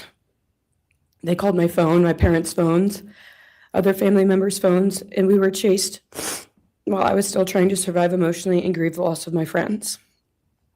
I hated and still hate that they are gone, but for some reason, I am still here and I got to live. I still think about this every day. Why me? Why did I get to live and not them? For the longest time, I could not even look at their families without feeling sick with guilt. I did not know what to say or what to do. I was terrified that my presence just made their pain worse. And I was still here when their kid, their siblings, and their friends Their loved ones should have been here instead. After everything happened, I was afraid to go into my own backyard or alone in my house. I was scared that the person who did this would come for me next. I was always scared that the media would try to catch me at any moment of any day, even when I was just walking around my house. I made my parents close all the blinds during the day so no one could see me even in the slightest chance. I barely left the house, and when I did, I made sure I was never alone. I slept in my parents' room for almost a year. I made them double lock every door, set an alarm, and still check everywhere in the room just in case someone was hiding. And I still check my room every night before, and I double lock it. I have not slept through a single night since this happened. I constantly wake up in panics, terrified. Someone is breaking in, or someone is here to hurt me, or I'm about to lose someone else that I love. The fear never really leaves. For a long time, I could barely get out of bed, but one day I realized I have to live for them. They did not get the chance to keep living, but I do, and I will not take that for granted. So now every day I remind myself to live for them, and everything I do it with them in mind. I am still scared to go out in public, but I force myself to do things because I know that they would want me to keep living my life to the fullest. I am beyond blessed to still be here, and I refuse to take that for granted when they did not get a chance. Our house was not just a house, it was a home. It was where we laughed till we couldn't breathe, make meals, did crafts, binge watch reality shows, played games, and spent lazy days on the couch. It was movie nights, wine nights, morning debriefs, pranks, hot chocolate, cookies, and warmth. I will cherish those memories forever, and I will not let what happened erase how special our home was or how much those memories meant to me. Now, I would like to share some bits and pieces of who they were as people and some of the memories that we shared. One of my favorite memories was Halloween, and we all went to Sigma Chi. But instead of partying, we just sat in an apartment, talking and laughing all night long. I do not think I've ever laughed that hard in my life. We did not care about the party, we were just happy to be with each other. Xana was 1 in a million. She was the life of the party.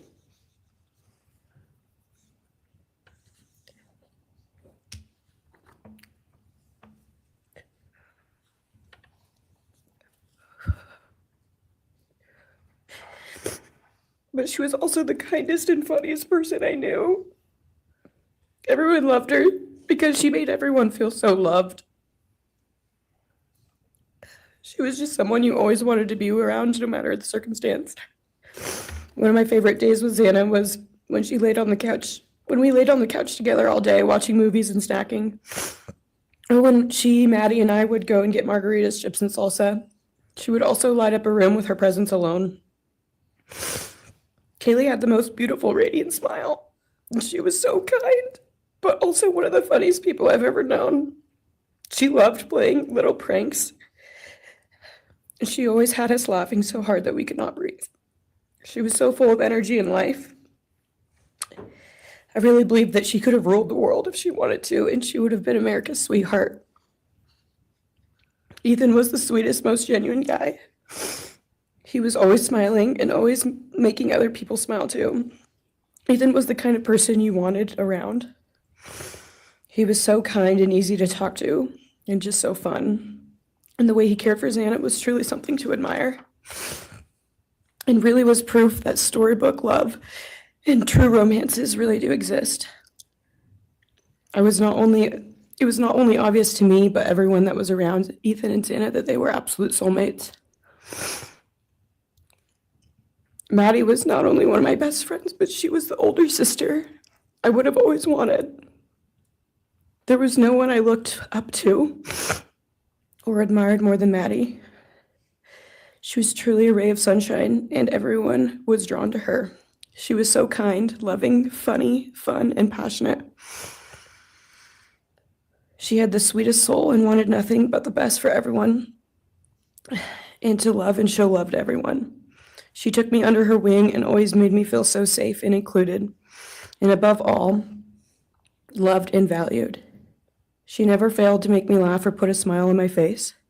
Still to this day, I am beyond grateful that she chose me to be her sorority little, and I thank God every day that I not only got to know her, but had her as one of my best friends. Honestly, I cannot pinpoint one favorite memory with Maddie because I have so many, and this would be a very long read if I did. But if some little memories with her that I cherish is when the two of us made a nice dinner and split some wine, or when we would binge watch Jersey Shore or Summer House. When we came up with a whole dance routine on Halloween and danced and sang all night, like no one was watching. All the late night walks home from going out, and just little shopping trips and so much more. I am beyond blessed that I had the chance to know each and every one of them. They changed my life in ways I would have never put into words. I hope that they are remembered for who they are, not what happened to them, because who they are were so beautiful, and they deserve to be remembered in the highest way. My heart breaks every time I go to text one of them or how badly I wish I could see and hang out with them. And then I remember I cannot. I will never be able to again. But I still talk to them in my prayers every single night, and I always will. I wish more than anything I could hug them one last time. And I wish I could tell them how much I love them. And even though I cannot, I still tell them every night. I will keep living for them as long as I am lucky enough to still be here. And they were all truly one of a kind, and they will be in our hearts forever and always. Thank you, and please convey to Bethany my appreciation for her courage, and I hope that she heals. Next is Dylan Mortensen. We're asking for some accommodations for Ms. Mortensen and that she be allowed to sit in my seat. Sure.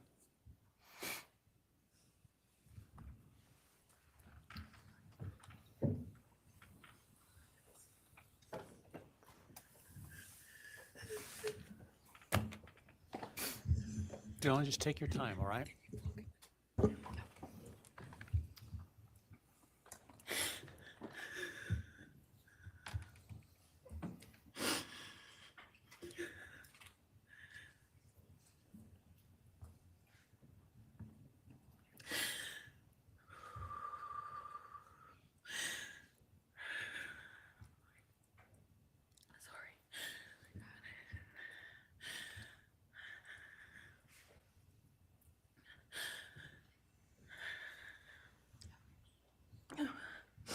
Thank you, Your Honor.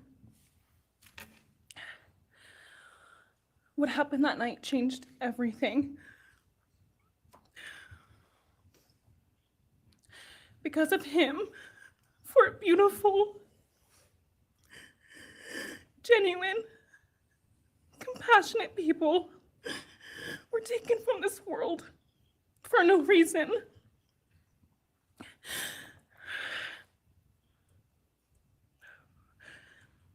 He didn't just take their lives.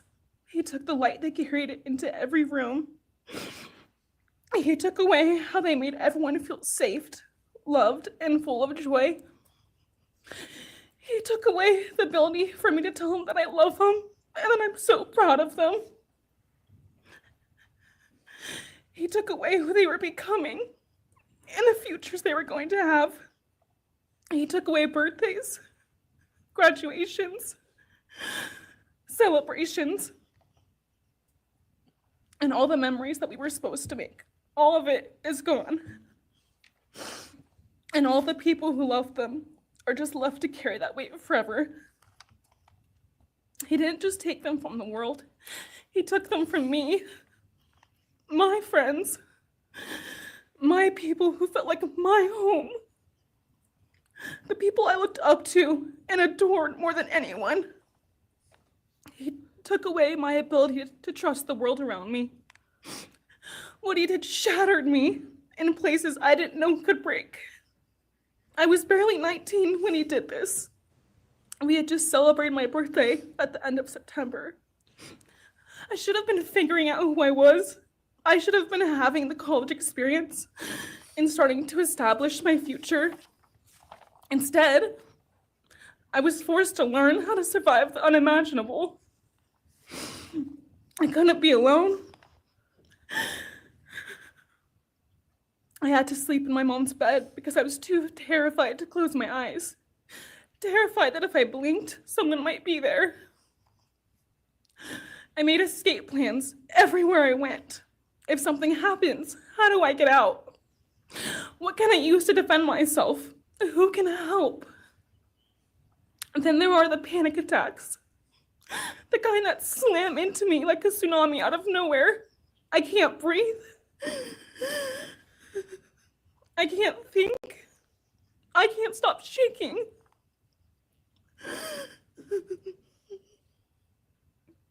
All I can do is scream because the emotional pain and the grief is too much to handle. My chest feels like it's caving in. Sometimes I drop to the floor with my heart racing, convinced something is very wrong. It's far beyond anxiety. It's my body reliving everything over and over again. My nervous system never got the message that it is over, and it won't let me forget what he did to them. People call me strong. They say I'm a survivor, but they don't see what my new reality looks like. They don't see the panic attacks, the hypervigilance, the exhaustion, the way I scan every room I enter, the way I flinch at sudden sounds. They don't know how heavy it is to carry so much pain and still be expected to keep going, and that's because of him. He stole parts of me I may never get back. He took the version of me who didn't constantly ask, what if it happens again? What if next time I don't survive?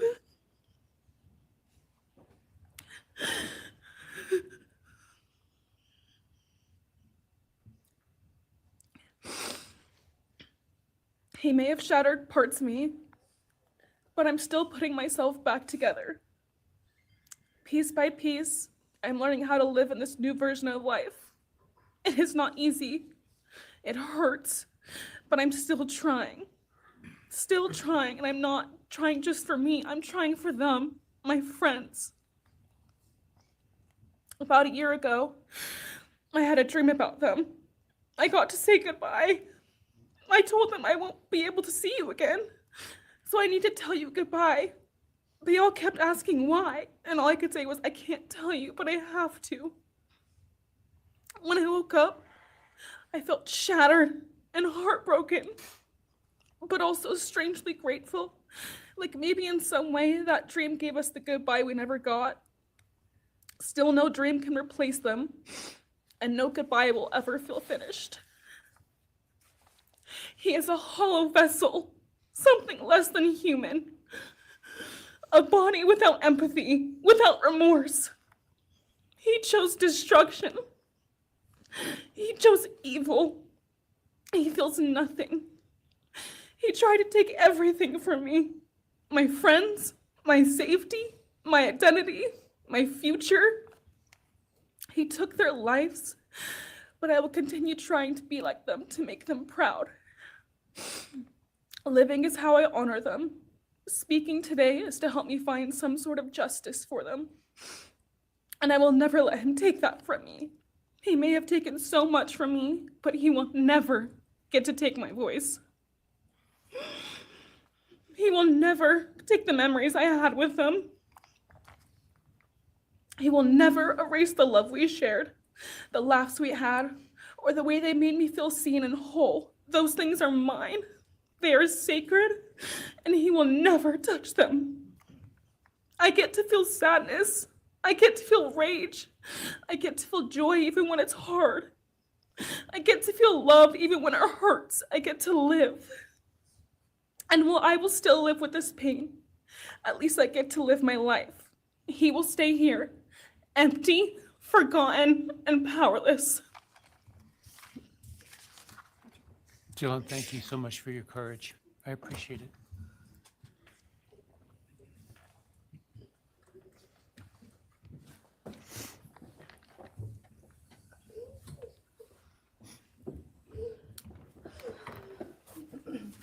Next, we have members from the Madison Mogan family. First would be Scott Laramie, Madison Mogan's stepfather.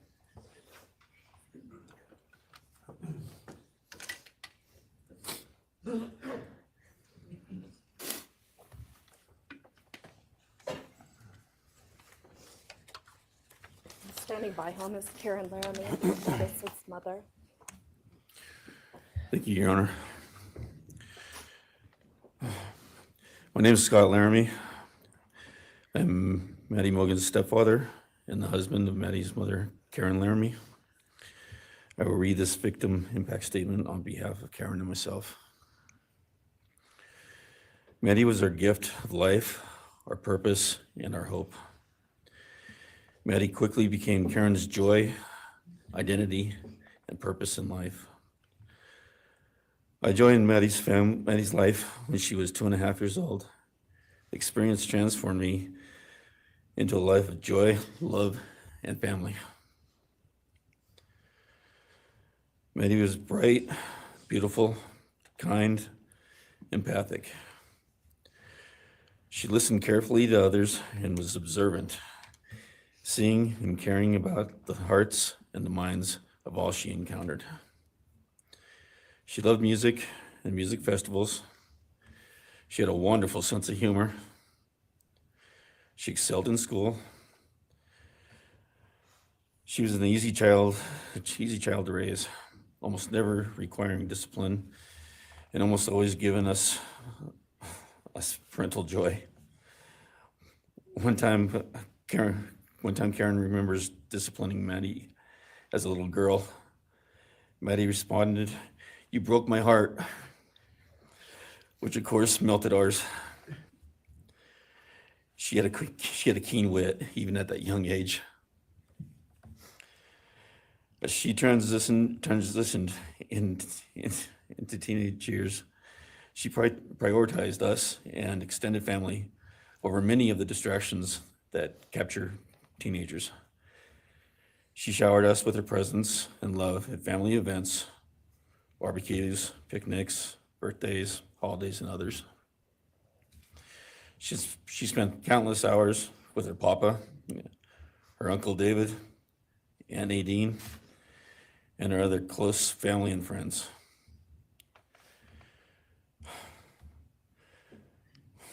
This world was a better place with her in it.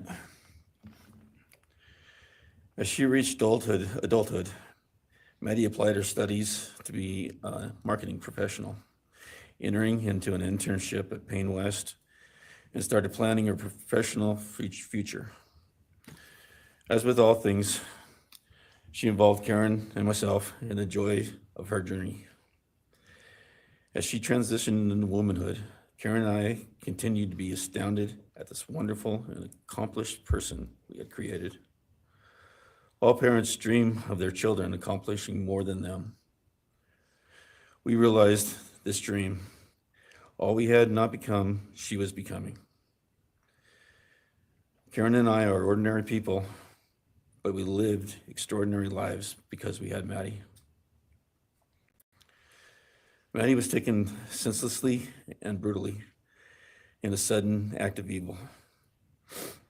She was taken along with the young, promising, and bright lives of Kaylee, Xana, and Ethan.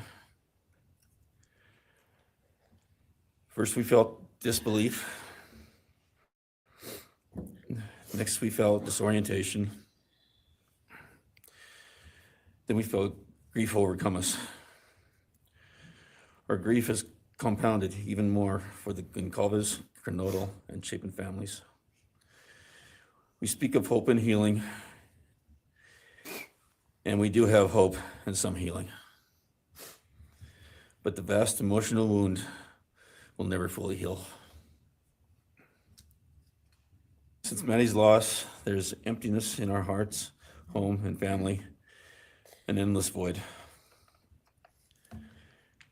After losing her mother in a car crash, Karen took years to grieve and recover. The feeling that her life with Maddie and A was perfect helped her to start to heal. Now, this is no longer perfect. After Maddie's loss, Karen felt like she was spinning out, emotionally collapsing, into anxiety and depression. She sometimes asks, how am I supposed to go on when I've lost my favorite person in the world? I felt the same. Look, just here's what I want to say because I see the conversation here. In my opinion, you have to be able to distinguish that two things can be true at the same time. In other words, there could have been problems with the investigation, et cetera, and this guy still be a guilty fucker. The witnesses could have not told the story accurately or could have had inconsistencies, and this fucker still be guilty. This is what I'm getting at. Just because there are times when investigations are flawed or witnesses are inconsistent doesn't mean that every single time the fucking perpetrator or the accused is innocent. So I am absolutely convinced he's guilty. And yes, I'm convinced there's problems with the witnesses, survivors, and cops. But his fucking DNA is in there and he was stalking the house. This was a targeted. Never mind. I'm not. Look, continue. And we continue to struggle. The loss of Maddie has impacted so many beyond our family. Her second family is her sorority sisters who grieve alongside us. She has so many close friends who suffer from her loss. We will continue to be. Listen, I'm going to shut the shit down. I'm seriously, guys, calm down or I'm shutting the shit down. Her loss will continue to be felt by the Vandal community, including Vandal Solutions on campus, where she volunteered her time for others.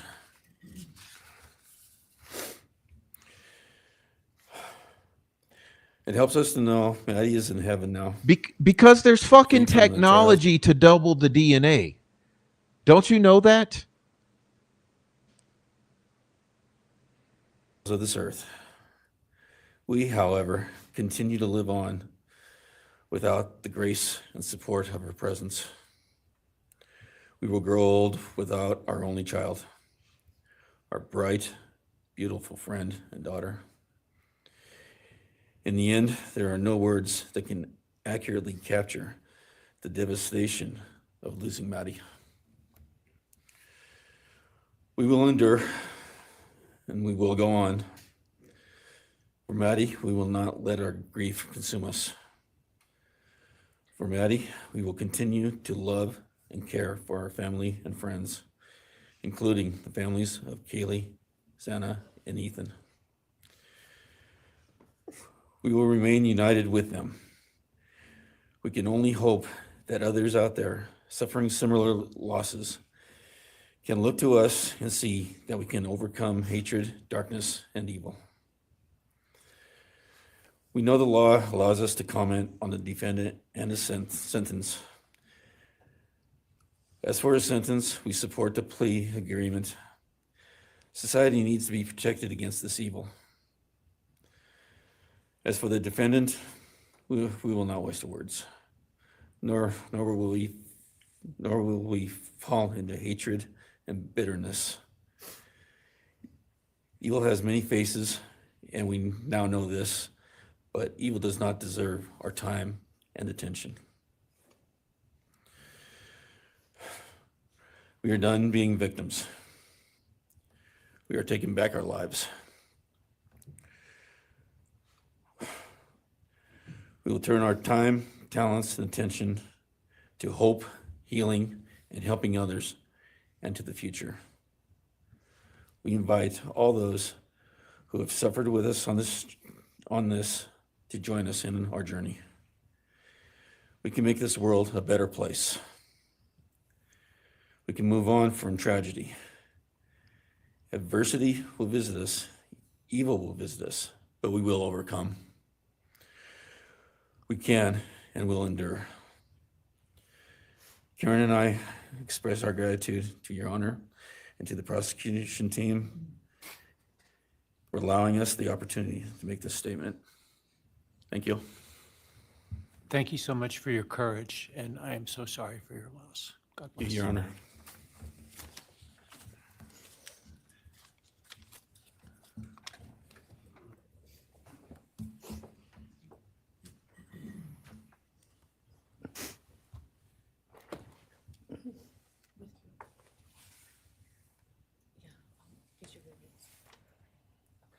Your Honor, this is Leander James. He's the attorney for the Mogan family and victim advocate. He'll be reading a statement for Karen Laramie. May it please the court, counsel. My name is Leander James. I am the pro bono counsel for Karen and Scott Laramie. Karen has asked me to read this statement into the record. I thank my husband, Scott, for his statement, his courage, and his unending love and support during this dark time. While words are inadequate to capture the impact of this horrific crime on our family, he expressed it as best anyone could. For Maddie's sake, I will add my supplement statement that incorporates additional impact in the context of my extended family. I am grateful to Maddie's great uncle, Brian Caulfield, for assisting me with the difficult task of putting our pain into words. For me and my extended family, Maddie was our hope and our light. Her beauty, both outside and in, shone its light upon everyone with whom she came in contact. Her beauty,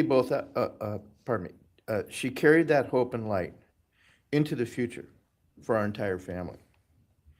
We have memories of our Maddie and grief and pain at her being taken from our presence. Any one of us would have given our own light to have been outshone by hers. We now look to our Creator to know that her light continues where we look to see her in His presence. Those who commit evil for their own twisted gains and purposes truly defile the efforts and sacrifices of mothers, fathers, families, teachers, clergy, public servants, service members, and all those who commit themselves to the greater good, freedoms, and the future light of our nation. Condemnation falls heavily upon those who squandered the lives of our future hopes and dreams. Some may offer forgiveness for what the defendant has done. However, we cannot at this time, or perhaps ever, nor will we ask for mercy for what he has done. His acts are too heinous, the agony and grief he has caused too great. But we will waste no further words or thoughts on him. For Maddie's sake, we will move on. We will do our best to carry Maddie's light into this world and make it a better place. I thank the court and the prosecution for allowing me the opportunity to make my statement. And I thank all those who have and will support my family and the families of Kaylee, Xana, and Ethan. Thank you. Thank you. Thank you, Mrs. Laramie. Appreciate it.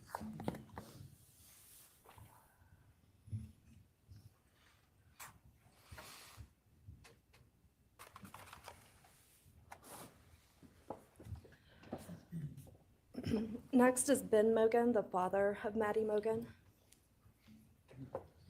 Yes, of course. Actually, Your Honor, it'll be Kim Cheeley, the grandmother of Maddie Mogan.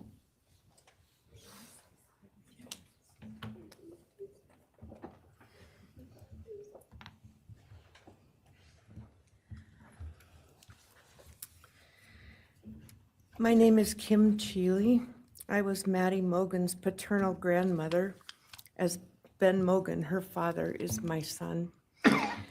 I'm here today with my sister Lori Cheeley, Maddie's great aunt, and my son Ben Mogan, and my daughter-in-law Corey Hatrock. I'd like to begin by thanking a number of people involved in bringing this case to closure. In my daughter's words, the plea deal the prosecution team reached this month is one that punishes the perpetrator of this horrendous crime, protects the public from further harm, and allows all of us who knew and loved these kids the time to grieve without the anxiety of the long and gruesome trial, the years of appeals, and potential for mistrials along the way. My family and I are so grateful to Bill Thompson and his prosecution team for their dedication and painstaking work that forced the perpetrator to admit his guilt. We want to thank the Idaho State Police, the Moscow Police Department, the FBI, and Judge Hippler. We'd also like to thank the University of Idaho officials who have treated the families of the victims with such dignity and kindness, and who have honored the 4 victims beautifully. Maddie was my first grandchild, so when she was born, all her grandparents had the distinct pleasure of deciding what we'd like to be called. I chose Nana, pretty original. But when Maddie was about a year and a half old, her papa, Ben's dad, and I were planning to visit the new little family in Oregon. Maddie didn't have an extensive vocabulary at the time, but for some unknown reason, she called bananas ba-deedle-deedles. When Karen and Ben told her Nana was coming to visit, she figured, I say deedle-deedle for that word. So I became deedle-deedle, shortened to Deedle when she was about 6 or 7, and I was Deedle all her life. I don't think her stepdad, Scotty, ever knew my given name was Kim. Maddie's and my birthdays were one day apart, and a couple years before she was killed, she gave me this necklace with Deedle and Maddie engraved on it, and I added an angel wing, and it's one of my treasured possessions. I also got an angel wing tattoo, never thought I'd see the day, but along with many members of our family, replicating the one that Maddie and her sorority sisters had. I wanted mine where I could see and touch it often. From preschool through grade school, I stopped teaching piano lessons early on Wednesdays and picked Maddie up for bubble baths, brownies, and books. It was our special time together, and she went home those nights in her jammies with a pan of warm brownies for her family. Although Karen and Scotty raised Maddie and did such a lovely job of parenting, we Mogans were lucky to have her for holidays and many other family gatherings. We'll always have our treasured memories of Maddie growing up in our big extended cooperative family, and I thank Karen and Scotty Laramie for being so generous and open and sharing Maddie with her Mogan side of the family. When the 4 kids were murdered, the foundation fell out of our world. Initially, the fear was truly debilitating. The first 6 weeks were excruciating. Despite the vigils, memorials, candlelight gatherings of students, friends, family, community members. After the arrest, in the past 2.5 years, my family has lived with grief, with the effects of traumatic grief, of which I was blissfully unaware before all of this. I now have a stack of books on grief. I've attended grief classes at hospice. I've tried EMDR, a technique that helps replace disturbing visions with something more comforting. My son Ben, his 2 sisters, Maddie's aunts, and I have all experienced depression and anxiety and sleep disturbance, requiring medical intervention at times. We've all sought counseling off and on. The struggle with media attention was extremely difficult, especially for Ben.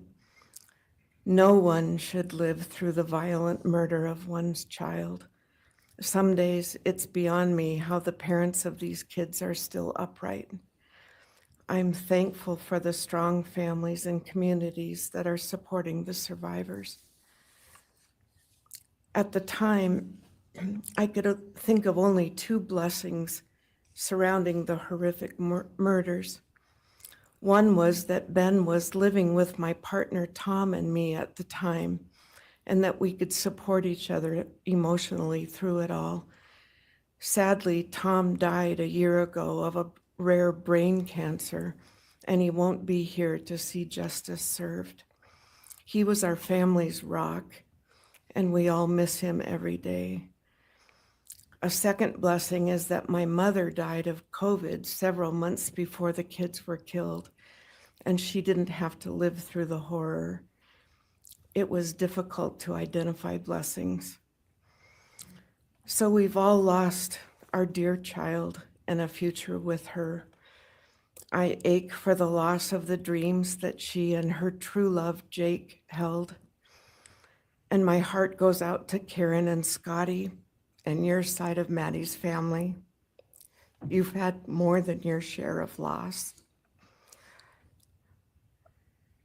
My heart aches for the kids' roommates and the families of the other victims, and also the family of the perpetrator.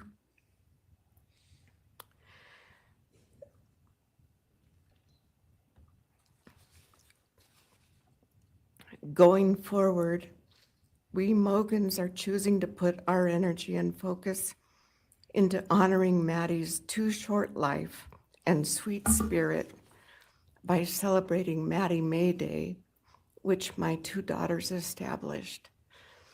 On May 25th each year, Maddie's birthday, we encourage folks to do random acts of kindness in Maddie's name. In my daughter Katie's words, may we all protect our peace in whatever way possible, unite in community, and focus on joy. Please do an act in kindness in Maddie's honor during this week, so a glimmer of Maddie's light may live on. Thank you. Thank you, and I appreciate your courage, and bless you and your family. Thank you.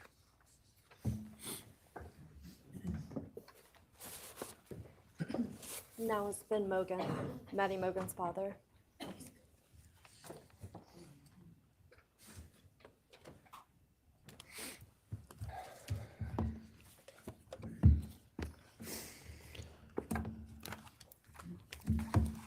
I'm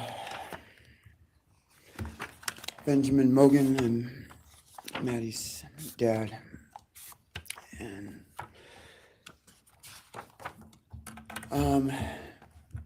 first I just want to say thanks to all the people that helped bring this all to a close. I know it's not the resolution that everyone, wanted, but I think that that everyone worked so hard, and we really appreciate all their efforts. It was such a hard thing to go through for everybody.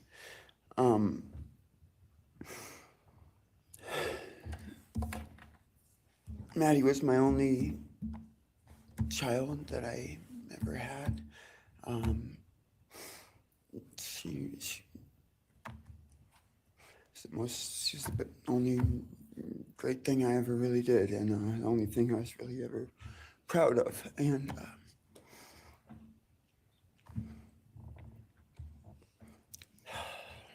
I thought we would have the rest of our lives together to be together and to know each other, and I took for granted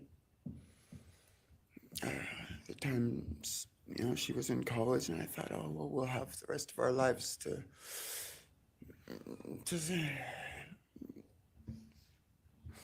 do all the stuff that we're supposed to do, and she was just about done.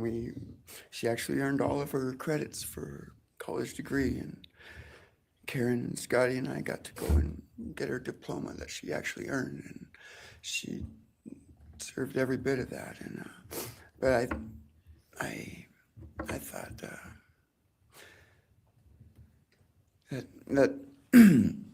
that was going to be just the beginning of a long life together, and we never got that.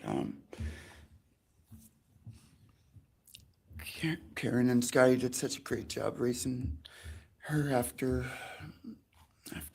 Karen and I split up, and I'm so thankful for Scotty and the role that he played in her life when I wasn't able to. But we got to spend a lot of great times together, Maddie and I. She was my favorite person to go to a concert with. We got to see some fun shows together, and I told her, if there's ever a show that you want to go to, let me know, and I'll get you tickets for you and your friend, or if we want to go together, we'll make it happen. And my favorite memory with her was when the Mac Miller show sold out here in Spokane, and everyone wanted tickets, no one could get them, and on the last day before the show, they did a radio thing, and I got 4 meet and greet tickets for Maddie and her friends and me to go and see the show, and that was her favorite artist at the time, was Mac Miller, and he's gone now too, and my little cousin Zach drove us all there that night, and he's gone too, tragically, and anyway,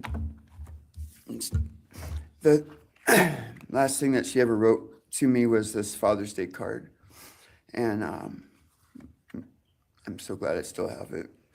I'm just going to read what she said. It says, "Happy Father's Day. I hope you have the best day. I can't wait till we can hang out again soon. I'll be in Coeur d'Alene, 624 to 74. Hopefully we can find a time then. I love your birthday card that you sent me, by the way. Maybe we can see a concert sometime soon. I'd love to see the gorge when it's not so smoky out. I hope you're doing well. I'm proud of how far you've come. Thank you for always encouraging me to do my best.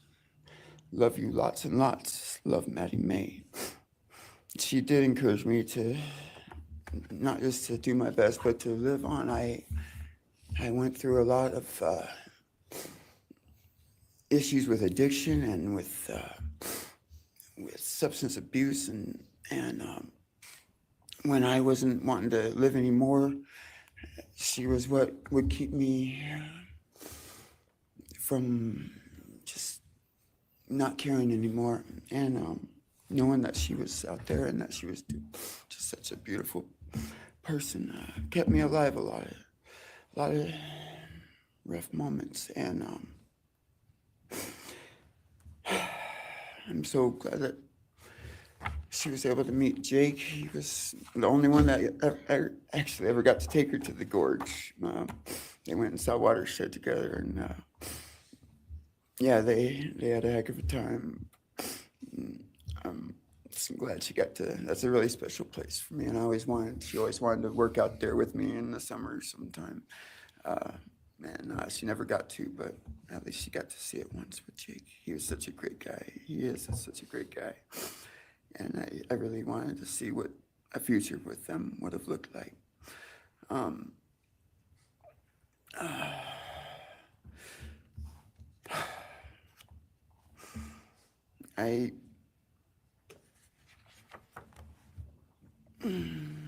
never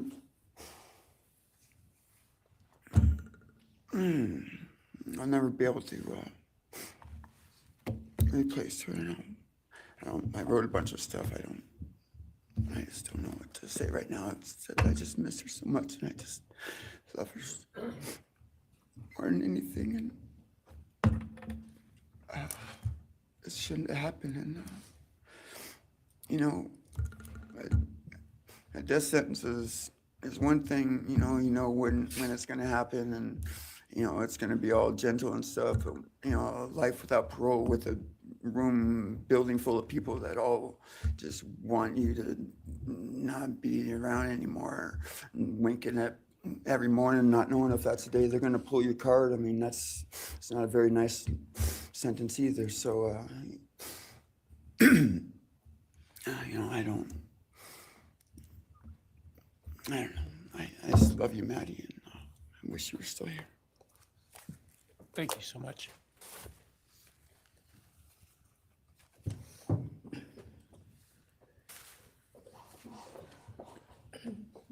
Your Honor, next would be members from the Kaylee Gonsalves family. First will be her father, Steve Gonsalves.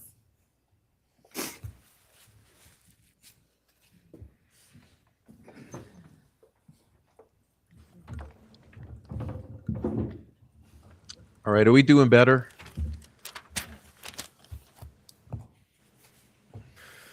Today, let's do a little intermission. Look, everybody, go to Four Pits channel here. Please go subscribe at Four Pits, all right? Can you please go now? Subscribe to Four Pits. And he says, I dropped a few shorts today if anyone needs a good laugh. All right, so please do go subscribe to Four Pits. Tell your family you love them often. You never know if it's your last chance. And here's one thing we should be admitting, that regardless of how you feel,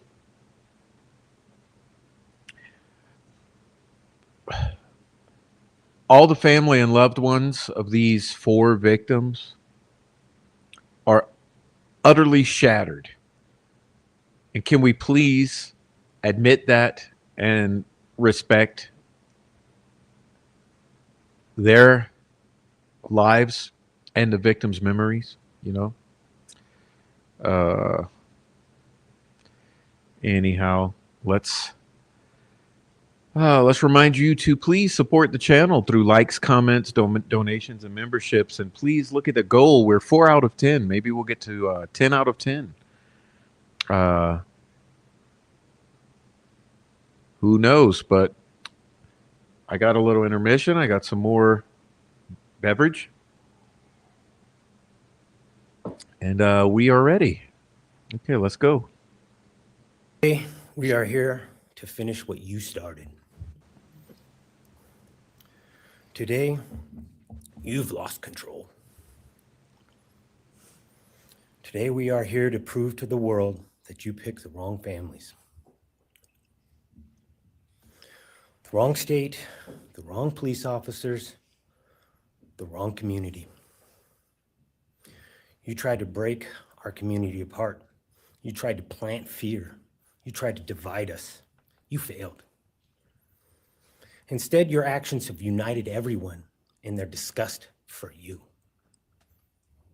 I just learned from these lead investigators, to their shock, they worked in an investigation and actually worked with Pennsylvania police officers and the federal FBI. You united everyone. Everyone was united after you. None of us are divided. We are united in our disgust and our love for these children. Today you have no name. Because when this all started, we all came together and we said, let's stop even talking about his name and just use initials. So even the media just calls you BK. That's all you are. Looking back when the police officers knocked on my door, told me what happened to my child, told me what happened to Maddie Mae, I don't think he was even out of the driveway before my kids turned around, looked at me and said, what do we do, Dad? I told them, you get to work. You get your ass to work. And we started calling, we started texting, we started emailing. And you know what? Within hours, we had your white car on the camera. We knew from the very beginning we had you. Police officers tell us within minutes, they had your DNA, like a calling card. You were that careless, that foolish, that stupid. master degree. You're a joke, complete joke. But we took this disaster and we did what we could. We put everything online. We took our kids, we took our images, we took everything that they did, their videos, their photos, the girls' pranks, Ethan singing. We put it out there, we shared it with the world. And the world united. And all they ended up, when they talked about this case, is they talked about Kaylee Jade, Maddie Mae, Xana, and Ethan. Everything what these people meant to us, a father, a mother, a brother, a sister, we shared that with our community. Then we shared it with our state. We shared it with the country, and eventually we shared it with the world. The world's watching because of the kids, not because of you. Nobody cares about you. You're not worth the time. Hey, I sure did, Muty. I sure did. I did. I didn't want to stop, though, in the middle of the statement, so apologize. The effort to be remembered. In time, you will be nothing but two initials forgotten to the wind. No visitors, nothing more than initials on an otherwise unmarked tombstone. From this moment, we've all started. From this moment, we will forget you. We want to all leave in closing. One last thing. You picked the wrong family, and we're laughing at you on your trip to the pen that will be today or tomorrow. I'll close with, God bless all the men and women that worked on this case and all the hard work that you guys did. You guys allowed us to grieve and allowed us to get through this. The amount of work that you guys put together and the way that you guys put it together was beautiful. There was hard times to be expected, but thank you all. God bless. Thank you.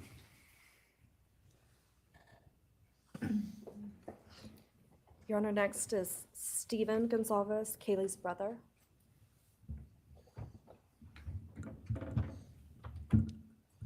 Steven's actually gonna pass, I'm gonna go. Okay. Olivia Gonzalez, Kaylee's sister. Hello, I'd like to start by thanking the court for allowing me the time and opportunity to speak today. My name is Olivia, and I'm the big sister of Kaylee Gonzalez, and I was blessed to love Madison Mogan as a sister too. I'm not here today to speak in grief, I'm here to speak in truth. Because the truth is, my sister Kaylee and her best friend Maddie were not yours to take. They were not yours to study, to stalk, or to silence. They were two pieces of a whole, the perfect yin and yang. They are everything that you could never be. Loved, accepted, vibrant, accomplished, brave, and powerful. Because the truth about Kaylee and Maddie is they would have been kind to you. If you had approached them in their everyday lives, they would have given you directions, thanked you for the compliment, or awkwardly giggled to make your own words less uncomfortable for you. In a world that rejected you, they would have shown mercy. Because the truth is, I'm angry. Every day I'm angry. I'm left shouting at the inside of my own head everything I wish I could say to you. The truth about me is when I heard the news, I didn't cry. I listened for them. I promised them I would. That I would fight for them, that I would show up, no matter what it cost me. I swore I'd never let them feel alone. Because you see, I've always been their heavyweight. I've always been the one to fight the battles they didn't feel ready to fight themselves. All it ever took was a call, and they knew I would handle it for them, no matter the time, no matter the cost. They could wave their white flag because they knew I would never back down. Not for them, and not even death could change that. Somewhere along the line, I started to think about what I would say to them if I was given just one last chance. If I could gather enough heartbreak or love or sacrifice or whatever it took to get just one message across, what would I say? Throughout this entire process, I've written my feelings down at every moment, my wishes, my love, my denial, my anger. And as one final act of love, I'd planned to read these thoughts, even jarring and discombobulating and not even making sense. Because for me, that was true love. As bare and as naked as it could be, not laced in pretty words or dressed for the occasion, but written through bleary eyes at 2 a.m. with clenched fists, angry at this reality. My true final act of love was to continue on without them, for them. That dream to read aloud my love to them, to bring meaning through pain, was the latest blow in realizing you don't deserve it. And Kaylee and Maddie don't need it. Kaylee and Maddie have always known my love, and they would never ask me to prove it by further victimizing myself to a defendant who has shown no guilt, no remorse, no apprehension. Wow, that's a powerful moment there. Let me back that up some. That's this, I'm not gonna lie. This is pretty significant for me right here. Let's see. Moment, my wishes, my love, my denial, my anger. And as one final act of love, I'd planned to read these thoughts, even jarring and discombobulating and not even making sense. Because for me, that was true love. As bare and as naked as it could be, not laced in pretty words or dressed for the occasion, but written through bleary eyes at 2 a.m. with clenched fists, angry at this reality. My true final act of love was to continue on without them, for them. That dream to read aloud my love to them, to bring meaning through pain, was the latest blow in realizing you don't deserve it. And Kaylee and Maddie don't need it. Kaylee and Maddie have always known my love, and they would never ask me to prove it by further victimizing myself to a defendant who has shown no guilt, no remorse, no apprehension. They would say to me, "Why would you give the satisfaction of showing vulnerability now? You promised you would never back down." And for that clarity, I'm thankful. I won't stand here and give you what you want. I won't offer you tears. I won't offer you trembling. Disappointments like you thrive on pain, on fear, and on the illusion of power. And I won't feed your beast. Instead, I will call you what you are: sociopath, psychopath, murderer. I will ask the questions that reverberate violently in my own head, so loudly that I can't think straight most any day. Some of these might be familiar, so sit up straight when I talk to you. How was your life right before you murdered my sisters? Did you prepare for the crime before leaving your apartment? Please detail what you were thinking and feeling at this time. Why did you choose my sisters? These questions are going to be similar to my questions. You remember my 10 questions for the Mean Girls on the Bridge Guy video release? 10 questions for the Mean Girls on the Bridge Guy video release, which still remain unanswered, oddly enough. Before making your move, did you approach my sisters?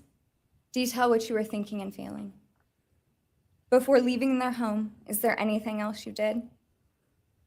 How does it feel to know the only thing you failed more miserably at than being a murderer is trying to be a rapper? Did you recently start shaving or manually pulling out your eyebrows? Sorry. Why November 13th? Did you truly think your Amazon Oh, purchase was a- why November 13th? Let me help you there, young lady. Why November 13th? 11/13. 1 + 1 = 2. 2/13. 213. 213. 213. Okay? Let's hear it again.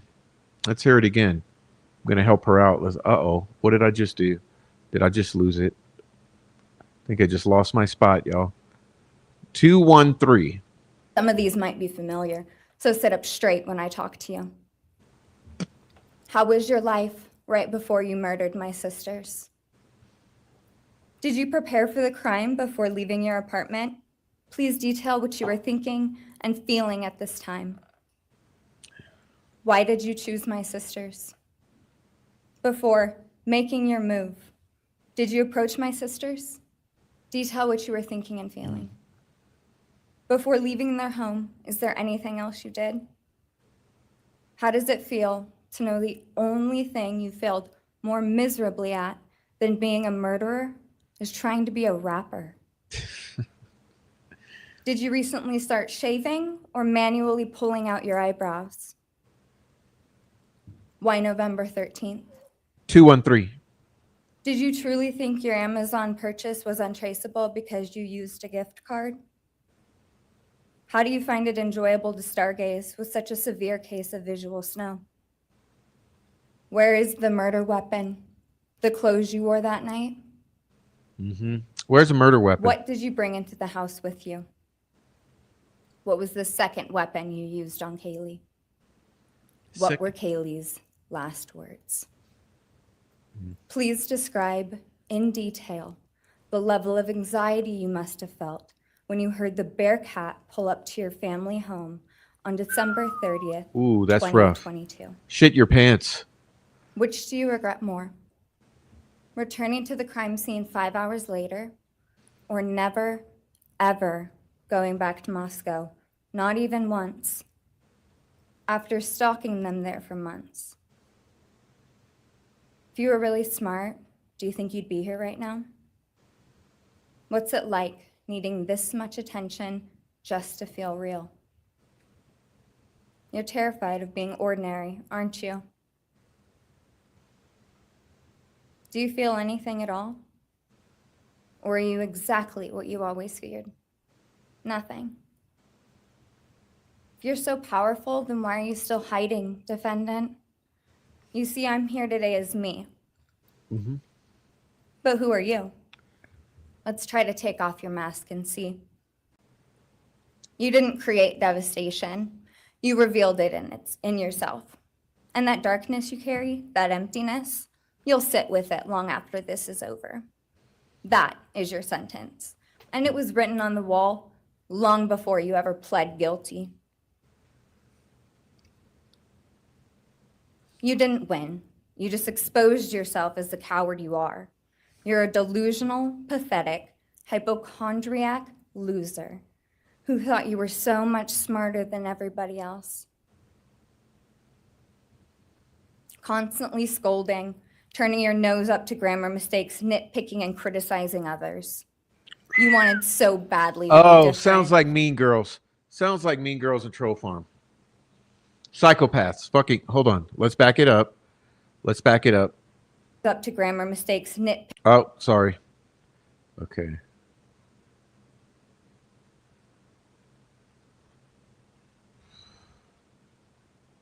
I want to get that. Oh, whatever. Up to grammar mistakes. Oh, no. I just want to get it. Come on, prof.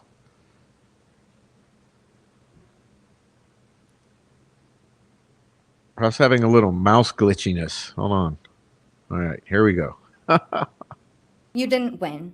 You just exposed yourself as the coward you are. You're a delusional, pathetic, hypochondriac loser who thought you were so much smarter than everybody else. Constantly scolding, turning your nose up to grammar mistakes, nitpicking and criticizing others. You wanted so badly to be different, to be special, to be better, to be deep, to be mysterious. You found yourself thinking you were better than everyone else, and you thought you could figure out the human psyche and see through it, all while tweaked out on heroin. Lurking in the shadows made you feel powerful because no one ever paid you any attention in the light. You thought you were exceptional, all because of a grade on a paper. You thought you were elite because your online IQ test from 2010 told you so. All of that effort just to seem important. It's desperate. There is a name for your condition, though. Your inflated ego just didn't allow you to see it. Wannabe. You act like no one could ever understand your mind, but the truth is you're basic. You're a textbook case of insecurity disguised as control. Your patterns are predictable. Your motives are shallow. You are not profound. You're pathetic. Pathetic. You aren't special or deep, not mysterious. or Sociopath, exceptional. psychopath. Don't ever Which one? get it twisted again. No one is scared of you today. No one is intimidated by you. No one is impressed by you. No one thinks that you are important. You orchestrated this like you thought you were God. Now look at you, begging a courtroom for scraps. You spent months preparing, and still all it took was my sister in a sheath. You work so hard to seem dangerous, but real control doesn't have to prove itself. The truth is, the scariest part about you is how painfully average you turned out to be. The truth is, you're as dumb as they come. Stupid, clumsy, slow, sloppy, weak, dirty. Let me be very clear. Don't ever try to convince yourself you mattered just because someone finally said your name out loud. I see through you. You want the truth? Here's the one you'll hate the most. If you hadn't attacked them in their sleep, in the middle of the night, like a pedophile, Kaylee would have kicked your fucking ass. Did she just say troll farm? Thank you. Thank you. Oh, attacked him in the night like a pedophile. I see.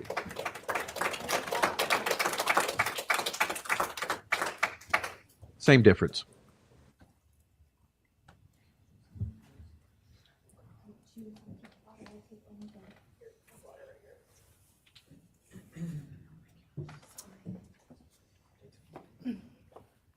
Next is Christy Oh, Gonzalez. did she say bad words in court? Good. Who clapped? Right. Hold on. Who clapped? Who clapped? Wait. Bruh. Who clapped? You guys got to calm down with the clapping. Bruh.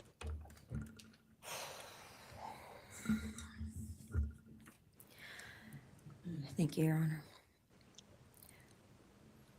I never imagined having to speak to someone so devoid of humanity. For a long time, I didn't think I'd find the words low enough to meet you where you are. But now I realize this isn't about you. It's about what you've done to me, and I need you to hear it. When you murdered my daughter, Kaylee J. Gonzalez, you didn't just take her life, you shattered others. You attacked what you could never be, and in doing so, you left a trail of devastation far beyond that house. You stole my peace. You know what I see here? Okay, you know what I see here? Look in his eyes right now. He's afraid of this lady. This is the first one that he looks afraid of. Okay? This is the first one to me that he actually looks afraid. Look at him. Look at the look in his eyes or on his face. Like, well, just as soon as she appeared. Altered my every waking moment, every sleepless night, the way I view the world, people, safety, trust. It's all been changed by your cruelty. I no longer recognize parts of myself. Joy is harder to find. Laughter feels foreign. The world moves forward, but I'm suspended in a place of sorrow and rage. You've taken from me something that can never be restored. The grief sits with me every day, some days quietly, and other days so loud it drowns out everything else. The emotional toll you've inflicted on me is immeasurable. I live with a constant ache, with birthdays that are now memorials.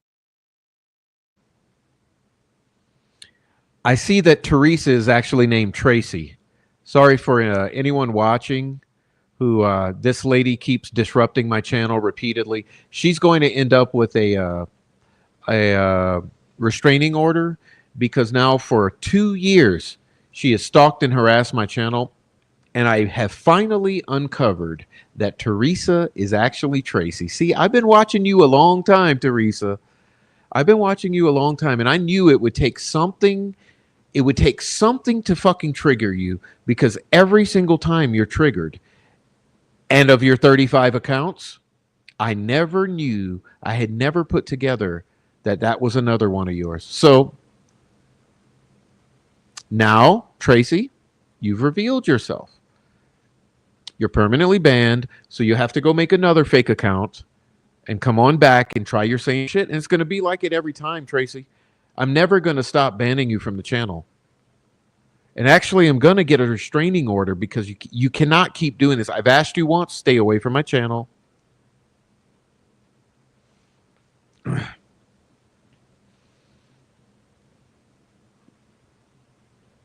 And you're going to get banned from the backup channel too. So good luck with that, Tracy.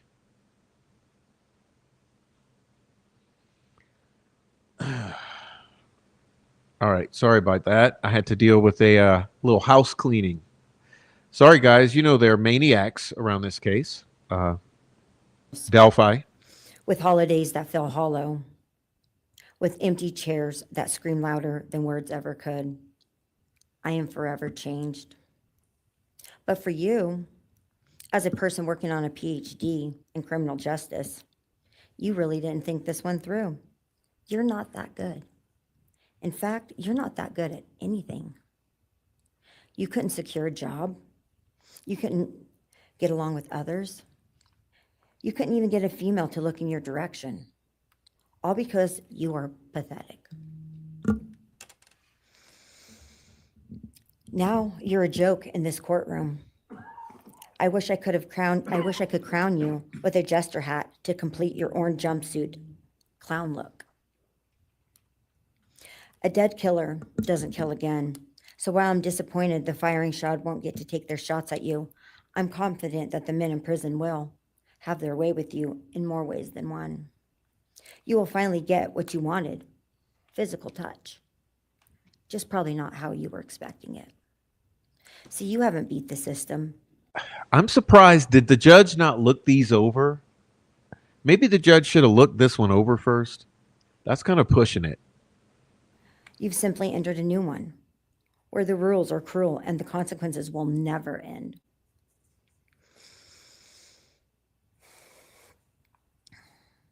You are entering a place where no one will care who you are and no one will ever respect you. You will be forgotten, discarded, used, and erased. You will always be remembered as a loser, an absolute failure. And when those prison doors slam shut behind you, I hope that sound echoes in your heart for the rest of your meaningless days. I hope it reminds you of what we all already know. You're nothing. May you continue to live your life in misery.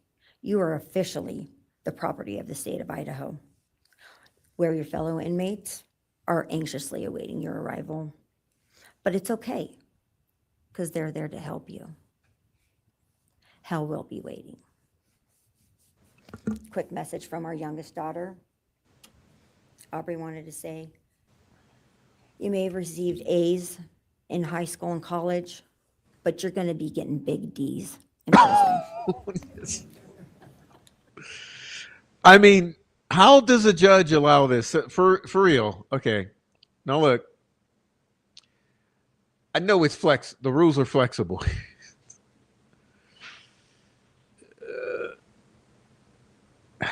But okay, keep in mind, she said that she's okay. She says this is a quote from the daughter. So, you know, okay, I'll give her credit for that. But Jesus. Okay, let's I'm going to back it up for entertainment value. Thank you. You hear people laughing. Echoes in your heart for the rest of your meaningless days. I hope it reminds you of what we all already know. You're nothing. May you continue to live your life in misery. You are officially the property of the state of Idaho, where your fellow inmates are anxiously awaiting your arrival. But it's okay, because they're there to help you. Hell will be waiting. Quick message from our youngest daughter. Aubrey wanted to say, you may have received A's in high school and college, but you're going to be getting big D's in prison. Thank you. And there was applause. there was applause. Bruh. Okay, Yes, sorry. Next would be Shannon Gray, the Gonzalez Oh family my attorney, gosh. will be reading statements from Kaylee Gonzalez's grandmothers. Big D's. Morning, Your Honor. Shannon Gray, the attorney for the Gonzalez family. I actually have 3 statements, one from her aunt and 2 from her grandparents.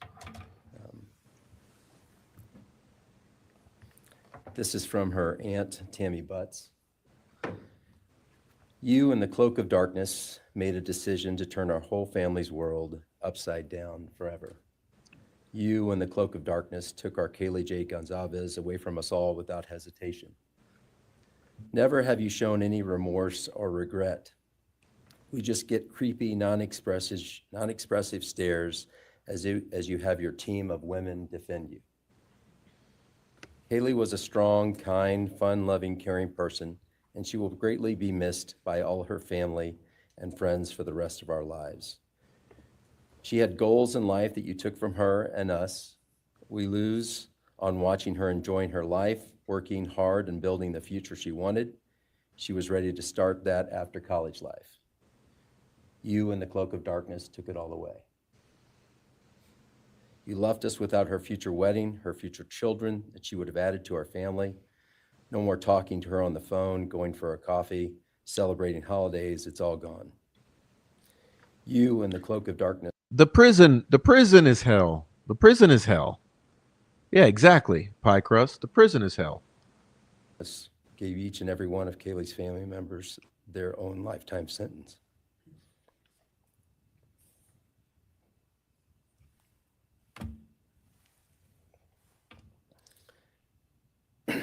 You, in the cloak of darkness, also took our Maddie Mae from all of us. She was so genuine, caring, polite. She was part of our family. You came in, harmed our children that were younger women than you in their own beds. You're nothing, you're a coward. It's not right that you have received life. I pray that you meet your end in the cloak of darkness, burn in hell. I have 2 other statements, Your Honor.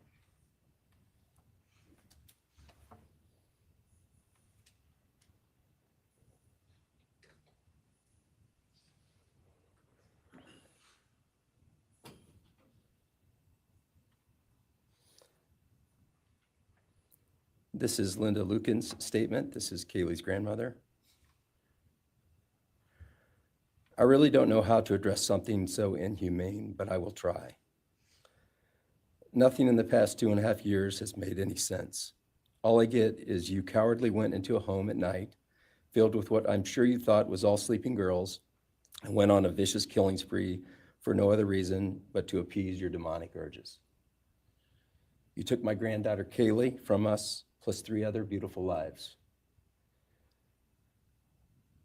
You took my granddaughter Kaylee, beautiful, sweet-souled, doll-faced Kaylee, who was getting ready to start her amazing life, who had such a bright future, who was loved by so many, who you were so envious of. She had a life you could never have. You are so beyond human. You're definitely a demon from hell. I truly wish your punishment would be the same death you inflicted on our kids. But I think you will meet some new friends in prison who will be there just to help you. Thumbs up.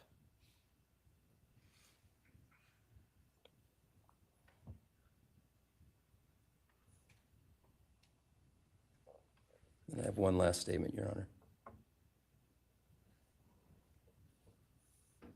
He This is doesn't from mean Cheryl power. Gonzalez. He doesn't mean PowerPoints as in the slideshows, Christina.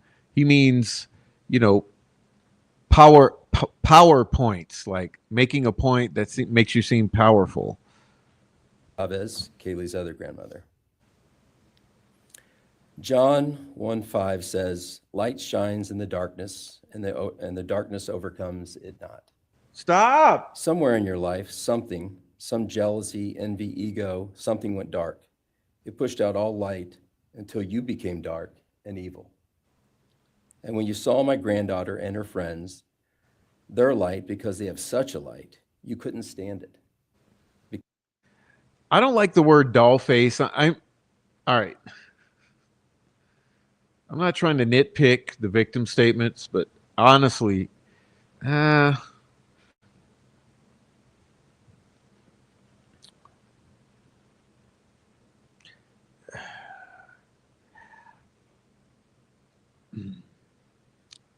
I don't want to go crazy, so I'll be nice.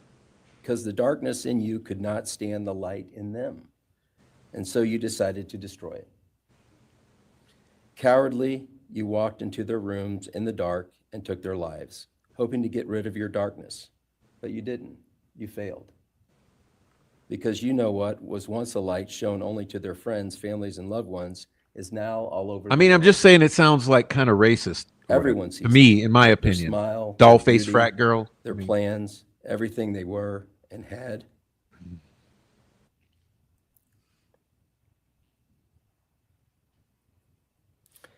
And you think you put a close to it, even that, but you didn't. Because they still exist. They are still light. They are still beautiful. You can never take that away. They will always be in the light of all eternity. And you will be in the darkness because you could not overcome it. You failed. I want you to be gone, more than gone. I want you to be cast out.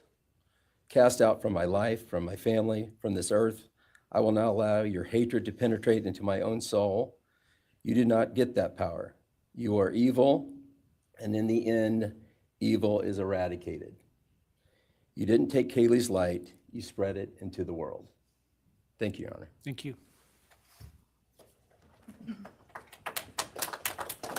All right, if the are you moving to a different family now? All right, why don't we take a 10-minute recess, all right? you know, I'm not a big fan of the applause in court, honestly. Let's see. I'm gonna remove this a minute. Let's take an intermission. I'm not a big fan of applause in court, but you know.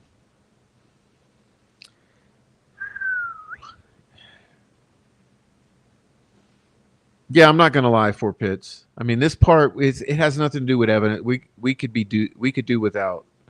We could do without. Oh,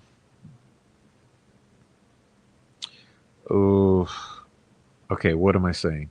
I'm saying now it's time for the break. So we'll. Okay, let's see. Let's see. About. There you go. Oh, come on, Prof. Where is it? There. Be seated.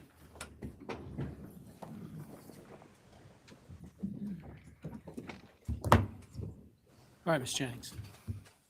Thank you, Your Honor. The next family is the family of Xana Kernodle, and first would be Jasmine Kernodle, Xana's sister.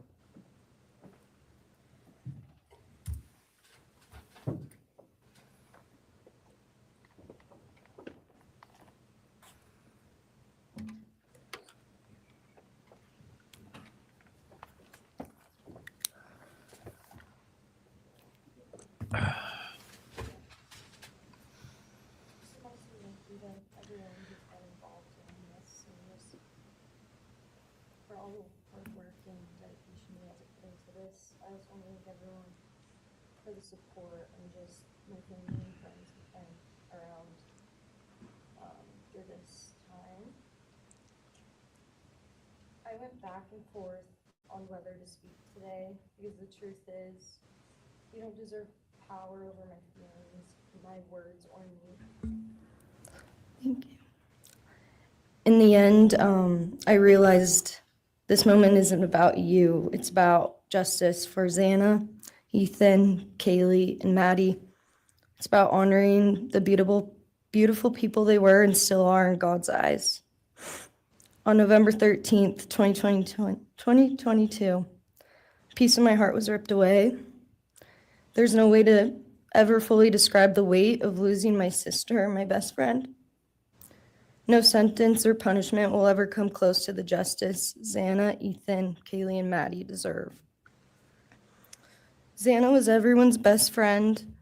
She was kind, she was funny. She was a gift to each person she was able to make an impact on. Xana was someone I turned to when I needed direction or advice.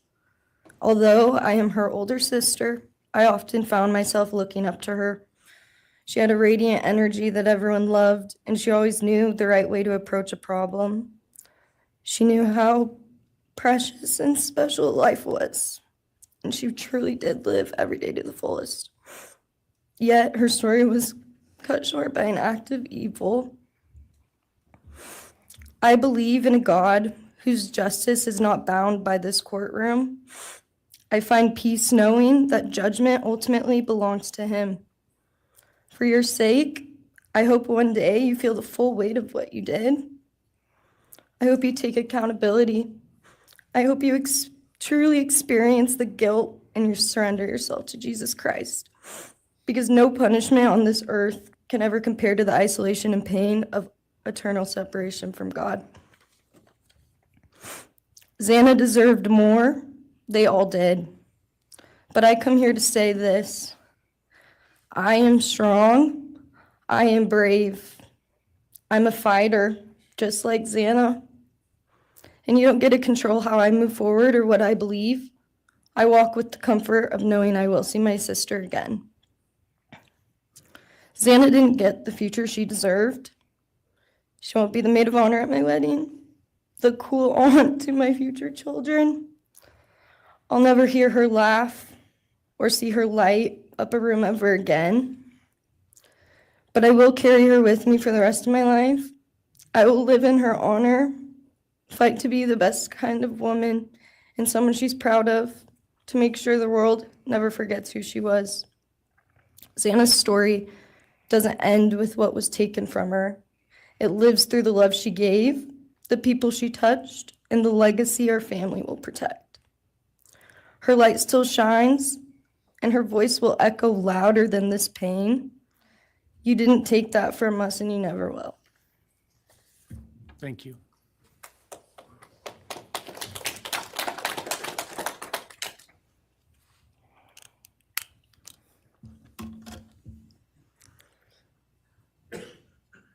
I just want to say before I start, I'm Xana's dad, Jeff Kernodle. It's been a hard road down, because she's gone. And I want to thank everybody, other their families that's speaking so far, spoke about things. I agree with everything they have to say. It all comes back to a lot of the same things that I've had to deal with and we as a family have had to deal with. And that brings me, basis of what I'm talking about a little bit is on my way up here, flying up here on the plane and about halfway through the flight, this little girl is calling out for her dad. Hey, dad. And then in my mind, I was kind of half asleep. It's dark on the plane. I heard Xana calling out for me like she did, back when she was little, 5 years old. And those times were hard. It was chaotic, but we always had something to work toward that was in a positive direction, compared to right now, which is necessarily not as positive as that for sure. And I know I miss Xana a lot.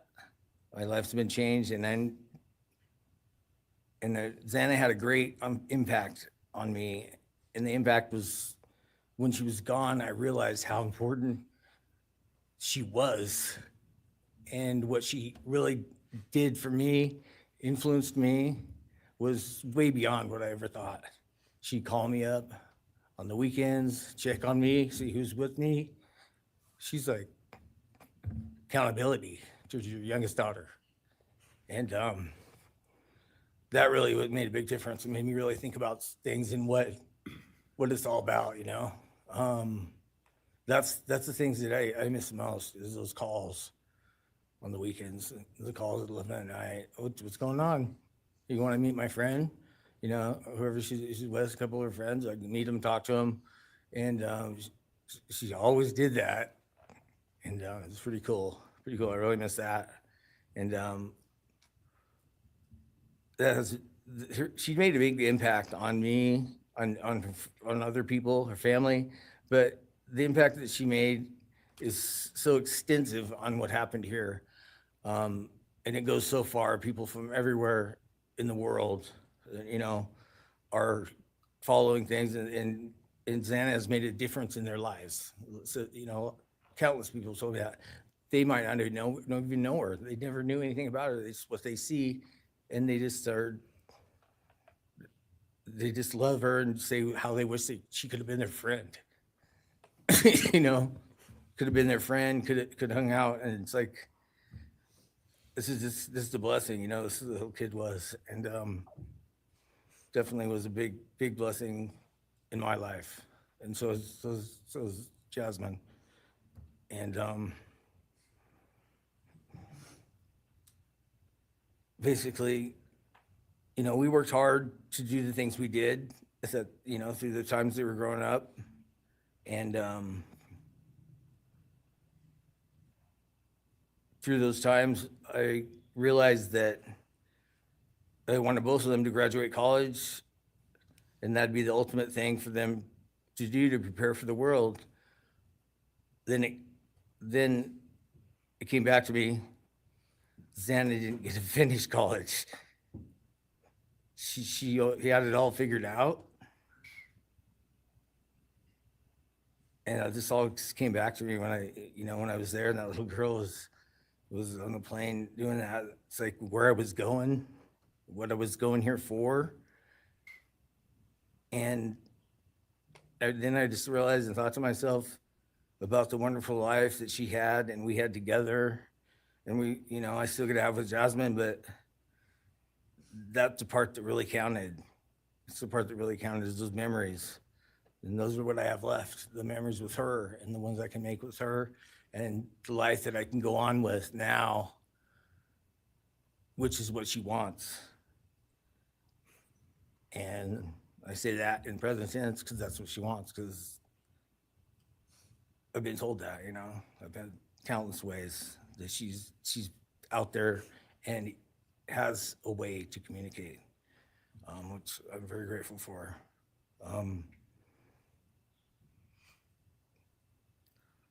That goes to say that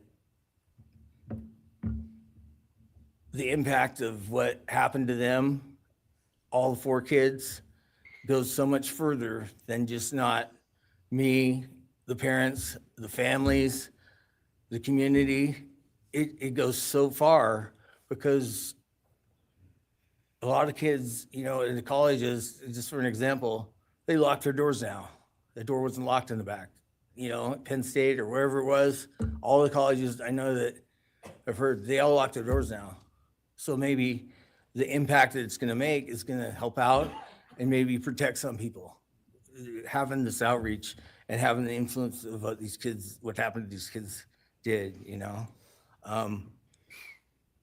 All I know is I was 7 miles away when it happened, and she wasn't feeling that good. It was 11:30. And I almost went over to Susanna's to say, and I would have been sitting right there on that couch, and you had to deal with me.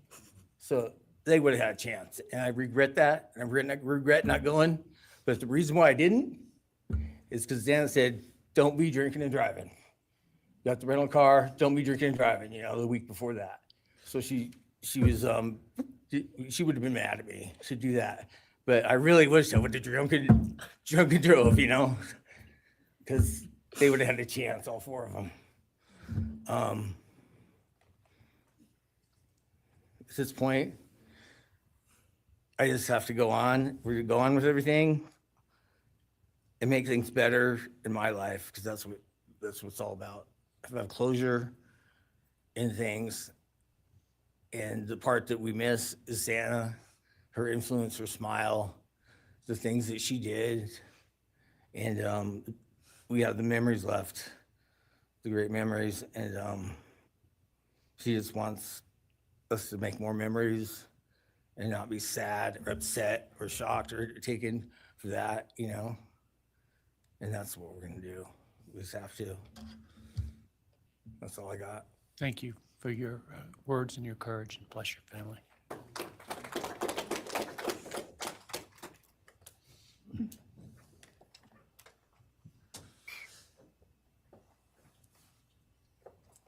Next, Kim Coronado would like to address the court.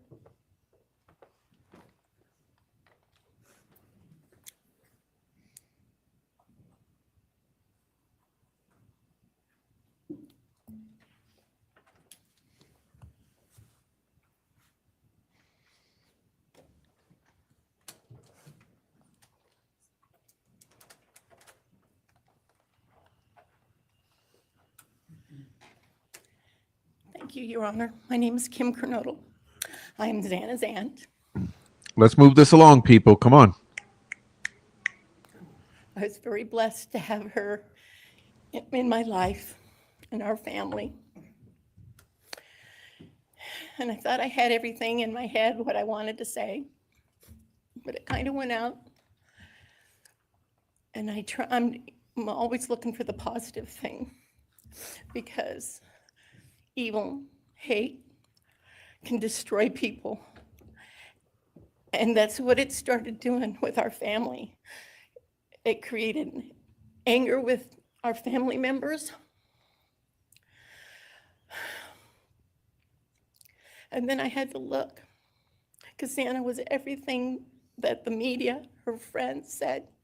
She was that fun, loving, high-spirited, beautiful person. And I no longer get to get my nails done with her, have lunch with her.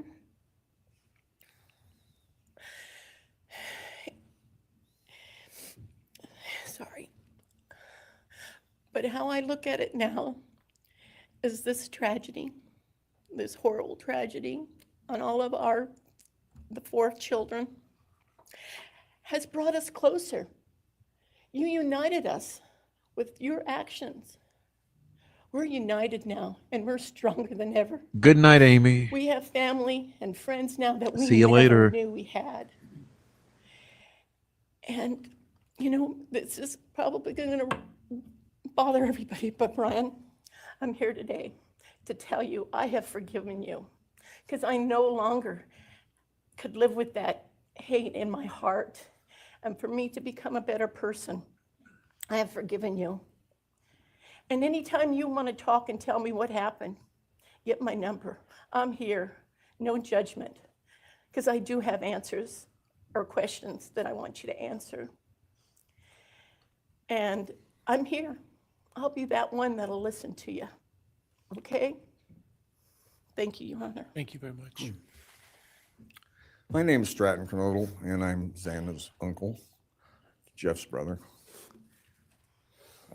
Sitting here today listening to the stories and feelings and feeling the pain from everybody is a pretty powerful thing. It's each time a statement was read, it sort of would tug into my center core as I felt everybody's anguish. And Dana meant a lot to us, and we loved her very much. But I started thinking about, instead of rehashing everything that everybody else has talked about, I wanted to direct it another direction toward Brian and what he's done to his family, his parents, his siblings, his friends, his universe.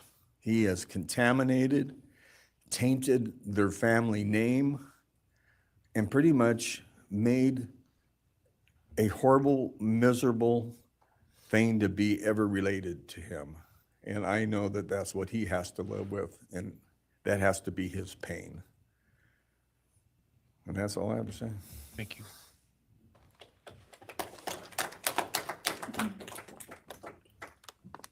Next, Your Honor, I believe Randy Davis, stepfather to Xana Kernodle, would like to address the court.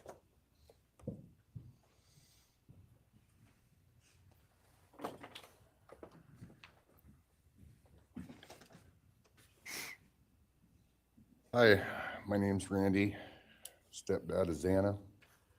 I just feel the same way we all do. All of us are united because of something that happened. And I'm grateful to know and have met some new family because of this awful event. But this is probably the last time we're all gonna be in the same room together, let's be real. So I can say, I love you all, and I feel your pain. And just God bless us all, you know? Just get through it. I had stuff wrote up. It was probably best I didn't read it out. Probably get kicked out of here, so. You know, I'll share one thing to you guys, not to you, with Xana. So I was working in North Dakota and came home, and Jazzy and Xana had taken our son Elijah and put him in a dress, makeup, and it was awful, you know. I was like, I don't know. She was funny. I told her she'd be in the movies and be somebody great one day like that. And now she is just above us as an angel with all the other beautiful kids. So let's hold that to our hearts, because this evil thing is not going to take nothing from us. You, man, I don't know what my limits are here, but I'm really struggling, dude. I am struggling. So I want to just be out in the woods with you just so I can teach you about loss and pain. I love God. I wouldn't take your life. That's up to him. But I guarantee you, you are weak. God, I would just give a moment, man, 5 minutes out in the woods. Oh, man. Ooh. You're going to go to hell. I know people believe in other stuff. You're evil. There's no place for you in heaven. You took our children. You are going to suffer, man. I'm shaking because I want to reach out to you, but I hope you feel my energy, okay? Go to hell.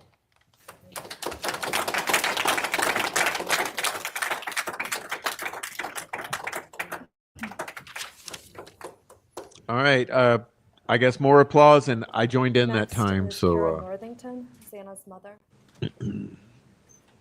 yeah, truly a decent soul. Thank you, Four Pits. Spot on, Josh. All right.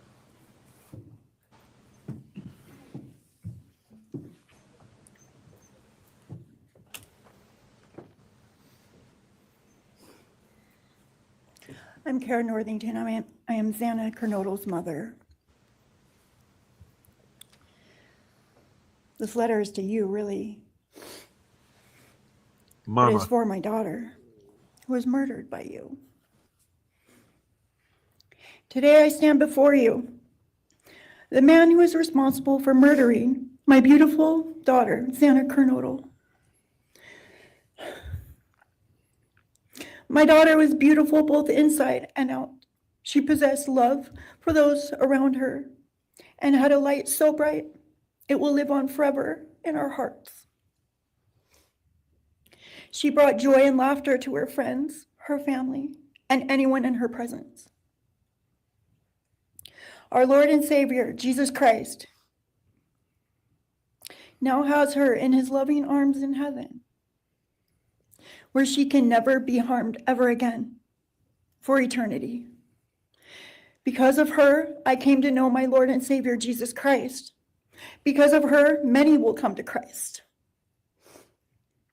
It is Christ who lives in me that has given me the strength to forgive you. It was of no power of my own. In return, the Lord has filled me with joy, hope, and peace that surpasses all understanding. Jesus has allowed me to forgive you for murdering my daughter without you even being sorry or asking for this. This is only possible because he who lives in me is greater than any evil in this world. For God hath not given us the spirit of fear, but of power and of love and of a sound mind. I do not fear you or even let you rent space in my head anymore. This forgiveness has released me from any and all evil you have inflicted on me and my family. It has allowed me to let our Lord deal with you. You have accepted a deal that will prevent you from receiving the death penalty. Nothing man can do to you can ever compare to the wrath of God. Inevitably, you will stand before our Lord and will have to answer to him over the sins you have committed in murdering our children. I pray you come to the end of yourself before that day. Whether you like it or not, heaven is for real, and so is hell. The innocent life of Xana that you stole from myself and my family, and the destruction of this, and the destruction it has caused.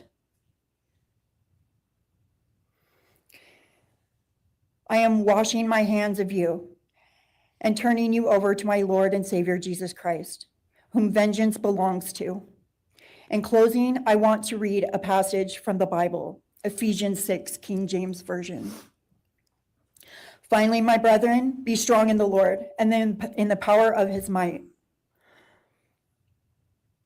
Put on the whole armor of God, that ye may be able to withstand the wiles of the devil. For we wrestle not against flesh and blood,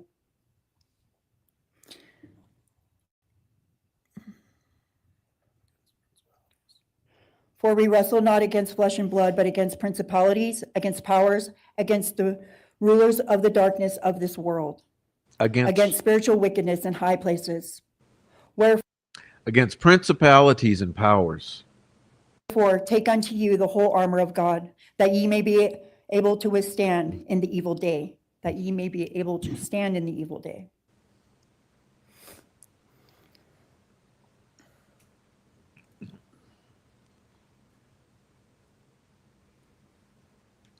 Please hit the like, everybody. Please contribute to the channel. You see we have the Cash App scrolling here, the Buy Me a Coffee. Hit the like, leave a comment down below, especially for those of you on the replay. Please hit the comment section down below and let us know what you're thinking. And what else am I missing? We have a Substack that's going. I have a Substack that's going, and it's a good place for updates. And please check the goal. I don't know if we surpassed our 3-hour mark or not with the goal, but we're 4 out of 10, and we have 20 more minutes. Okay, 20 more minutes on the goal. So thanks, everybody. I'm going to shut up now. We're almost through this, and we'll say goodnight soon. So let's keep moving. I'm not going to share memories of Xana or any more of the goodness of her with you, because I do not want that to be in your head. I don't want it to be in your head. You don't deserve that. You don't deserve our good memories that we have. I do pray for you. I pray that you come to the end of yourself. I pray that before this life is over, that you ask our Lord and Savior in your heart and to forgive you. I do pray for that. But after today, I wash my hands of you, and you are no longer a thing. Thank you. Thank you.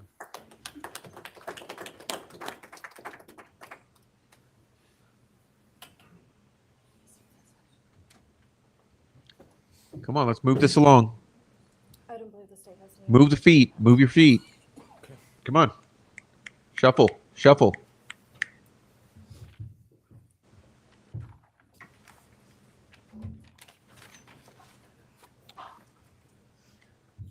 Right, state can argue.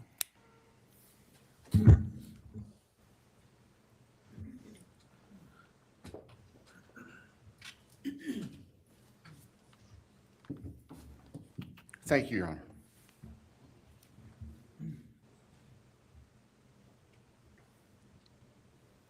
Just as a housekeeping matter to start, there will be the issue of restitution.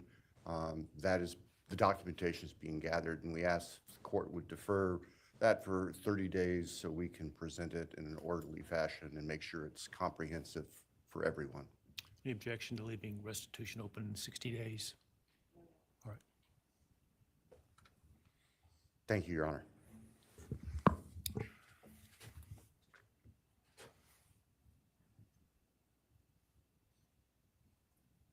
I think it's necessary and appropriate to share for everyone here, including the court, the background that brings us in front of Your Honor today for these proceedings. As the record reflects, and as everybody in this courtroom knows, the defendant has pleaded guilty to all 5 counts charged in the indictment.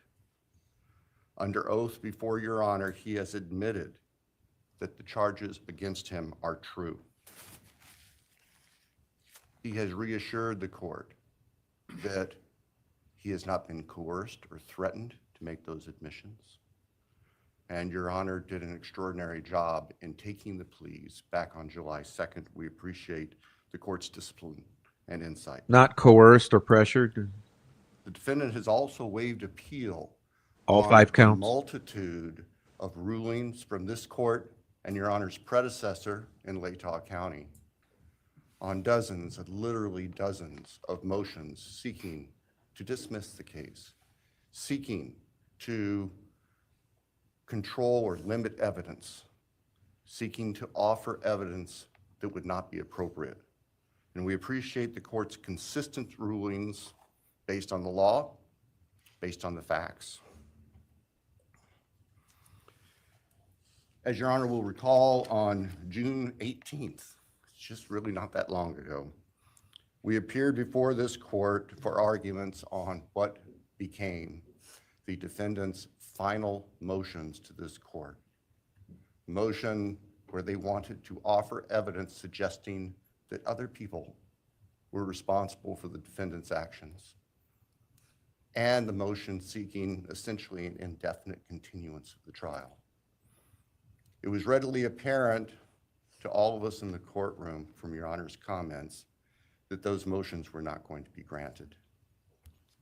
So we returned to Moscow and continued with what we had been working on for months in preparation for trial. We had no qualms about going to trial if trial was what was necessary and appropriate. The following week after we were in court, I mean, I'm just going to take this moment just to shove this in here. Yeah, obviously, totally opposite from the Delphi team, right? Delphi never intended or wanted to go to trial, right? That absolute bottom of the list. But they did. And somehow the fix was in. we were approached by the defense with an inquiry about a possible plea. And I can tell the court this is the first suggestion ever that there was any consideration, because indeed the defense had maintained from the beginning that Mr. KOHBERGER, the defendant, was factually innocent. It's clear that the reality of the evidence and the case that had been investigated and prepared and that we were ready to present in court became a reality. Our reaction, among other things, was to reach out to all the families And in fact, later that week, on Thursday and Friday of that last week of June, we met with representatives by teams, virtual meetings, with representatives of all the families. And we talked about the status of the case and the upcoming trial and things that related to the trial. And we also let them know that there had been an inquiry about whether there might be an offer for a plea. And we asked the family members for their thoughts and feelings. And they were candid. And they have been candid since, and we respect that. And we understand, recognize, and acknowledge that there was a difference of opinion among representatives of the different families. We understand that. One of the challenges of this case, one of the unique things about this case is we have multiple victims, each unique unto themselves, their families and friends unique unto themselves, and all of them entitled to their opinions, all of them entitled to their thoughts. Over the following weekend, our prosecution team, very skilled attorneys who were personally as well as professionally deeply invested in this case, met. And we talked, and the decision was reached. Well, to start with, were there to be any sort of plea offer or discussion, there's only one possibility. And that would be for the defendant to plead guilty straight up to all charges. There would be no bargaining about counts. There would be no bargaining about reduced sentences. And so we made the proposal to the defense that if the defendant was willing to plead guilty up front to all 5 counts as charged and waive appeal of the court's myriad decisions during the past 2.5+ years on all these motions that would have consumed years, if not decades, of time in the future. By the end of the weekend, we were notified the defendant was prepared to plead guilty as charged and factually acknowledge his responsibility in court for these horrible crimes. Obviously, those discussions and negotiations were confidential. And as Your Honor noted, I believe that was necessarily so, because if the defendant had decided not to plead guilty, it would have been devastating to our jury pool for there to be public information that there had been consideration by either party to a plea resolution. And protecting the prospective integrity of the trial after so many years was paramount. So, the end of the weekend came. We notified the victims' families of what had occurred. I recognize and acknowledge personally, and I respect the fact that of these fine, suffering people here, not everybody agreed with the decision we make. I accept that. It's my responsibility in the end. I recognize that that's the duty of the office that I hold.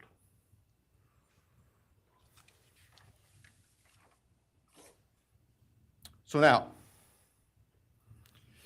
it is time for the judicial system to impose final judgment and close the door on this chapter of these tragedies. As the court is aware, by the agreement of the parties, it is the state's prayer. Perhaps have the Elmo police turned on.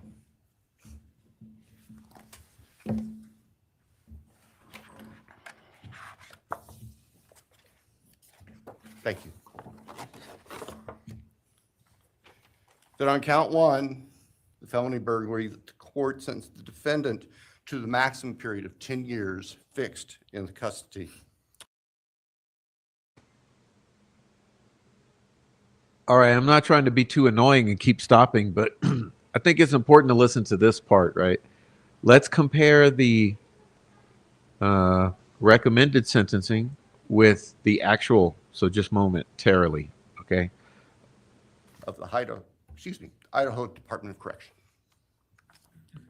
Then on count 2, He's at 10 on count 1. that the court sentenced the defendant to fixed life for the murder of Maddie Mogen. On count 3, that the court sentenced the defendant to fixed life for the murder of Kaylee Gonzalez. On count 4, that the court sentenced the defendant to fixed life for the murder of Xana Kernodle. On count 5, that the court sentenced the defendant to fixed life for the murder of Ethan Chapin. And the state further prays that these sentences be ordered to run consecutively, back to back, not at the same time. Consecutively. Now, I'll hold that comment. Okay, let me let it run. To recognize and respect the unique individuality of each of these beautiful young people whose lives were taken brutally and for no reason.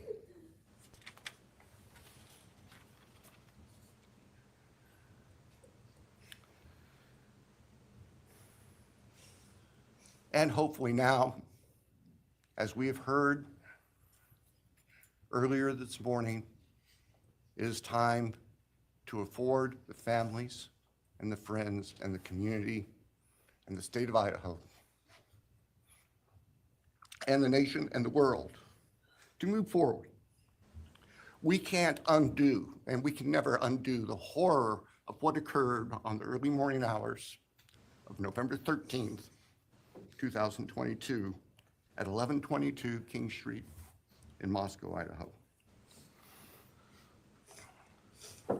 For a long time, the presiding district judge in Latah County was John Stegner, who eventually became a member and a justice of the Idaho Supreme Court. And Justice Stegner often observed that even God cannot change the past. But everyone in this room has the ability to take themselves forward. And we want the judicial system to afford them the opportunity today to do that. From today forward, our memories should be focused on these innocent victims whose lives were taken, on their families, on their friends, on the community.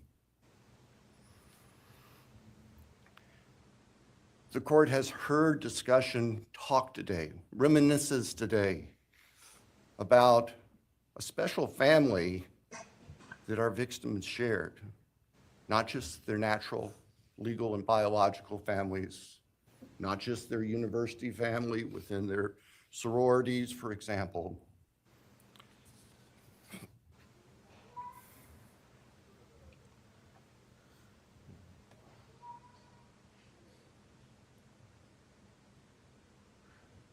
But this family. This is the picture taken on November 12th, 2022, of the special family of 1122 King Road. And you can see all 6 of these dynamic, vibrant, loving, special, innocent faces taken together just across the street from their residence. And barely 12 hours before 4 of them would be brutally murdered in their sleep. They've been described consistently as being bright, caring, vivacious, with futures we can only imagine now. But they were, and they remain, a special family that I think we should all recognize and appreciate. So it's time to move forward. There have been a number of statements directed specifically at the defendant today. I have one last thought. After Your Honor imposes judgment and sentences the defendant to spend the rest of his life in prison, in other words, sentence the defendant to die in prison,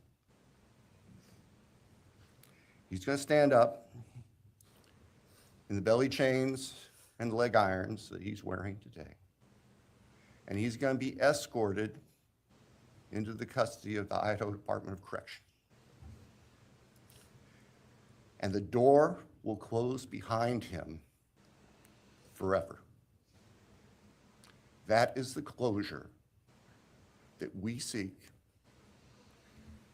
that all of these people, these loving friends and family deserve, so that we can move forward. Thank you, Your Honor. Thank you. Come on, let's move.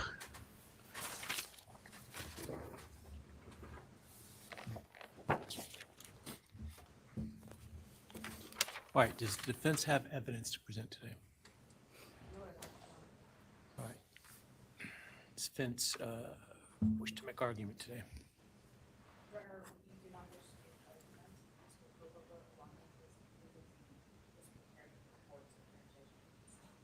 All right, Mr. Kohlberger, you have an opportunity to make a statement if you wish to. I take it you are declining. I respectfully decline. Well,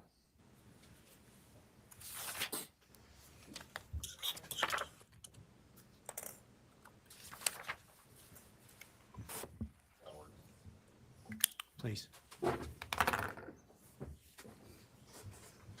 All right, let me start this morning by acknowledging and thanking those that have come here today in support of their loved ones. And I appreciate your courage and your strength. And I hope that you are able to move on as best as possible. Thank counsel for the professionalism that they've exhibited throughout this case. It's been my great honor to preside in this case and to help bring, to the extent possible, some resolution and hopefully justice to this case.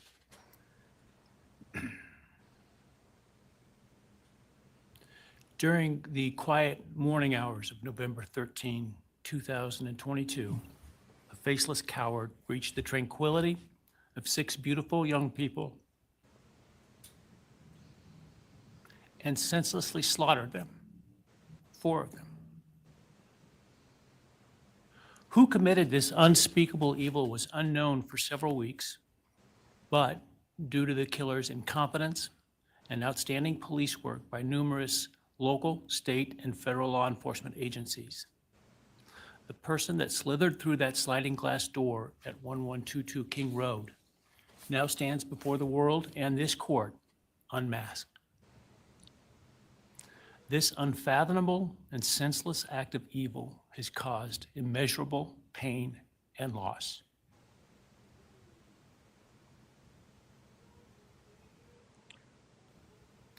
No parent should ever have to bury their child. This is the greatest tragedy that can be inflicted upon a person. Parents who took their children to college in a truck filled with moving boxes had to bring them home in hearses lined with coffins. The loss this killer inflicted was not just the death of these people's children, siblings, grandchildren, as we've heard today. It has ripped a hole in their soul, destroying a special part of their very essence.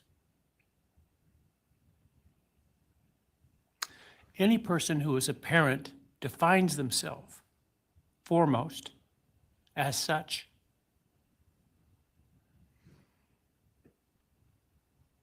It is their existence and purpose of being. And it has been stolen from these parents.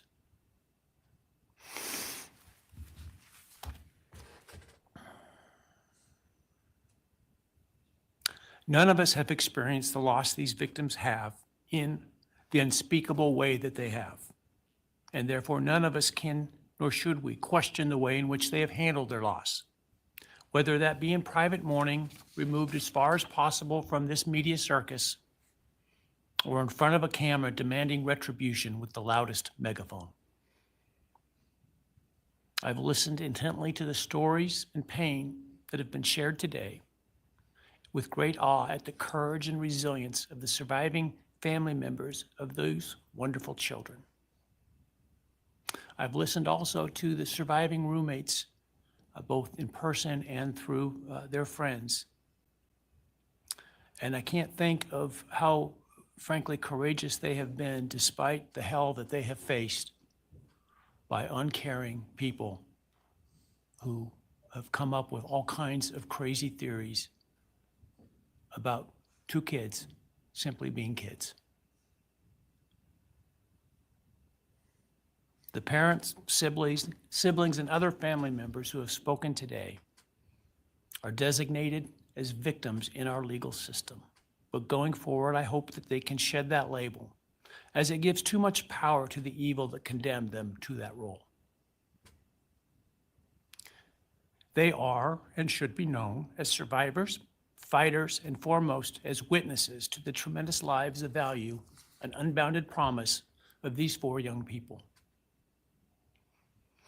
But those speaking today and those who did not speak, but who carry the same burden, this same loss, now carry forward the memories of these now perpetually young people, these forever children. These survivors carry the responsibility of ensuring that the voices of these children, Maddie, Kaylee, Xana, and Ethan, are never forgotten, and the positive impacts that they have had on so many lives are never minimized, and that the love they shared, the light that they shined onto others is forever celebrated. As we sit here today, this case is ending, and we are now certain who committed these unspeakable acts of evil, but we don't know, and what we may never know is why. I share the desire expressed by others to understand the why. But upon reflection, it seems to me, and this is just my own opinion, that by continuing to focus on why, we continue to give Mr. KOHBERGER relevance. We give him agency and we give him power.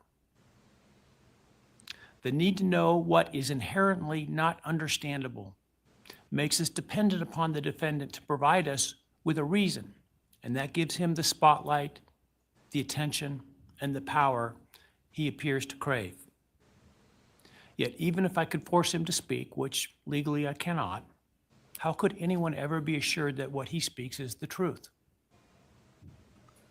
Do we really believe, after all of this, he's capable of speaking the truth or of giving up something of himself to help the very people whose lives he destroyed? Rather, I suspect the so-called reason would be dished out in enticing, self-serving, and aggrandizing untruthful bits, leaving people wanting more information, more insight, and thus enhancing even further the power he seeks to hold. Even if we could get truthful insight into his why, I suspect it would not in any way quench one's thirst for actually understanding why in the first instance. Because there is no reason for these crimes that could approach anything resembling rationality. No conceivable reason could make any sense. And in the end, the more we struggle to seek explanation for the unexplainable, The more we try to extract a reason, the more power and control we give to him. In my view, the time is now. No. That's not how I hear it. God damn, I'm ending the fucking show,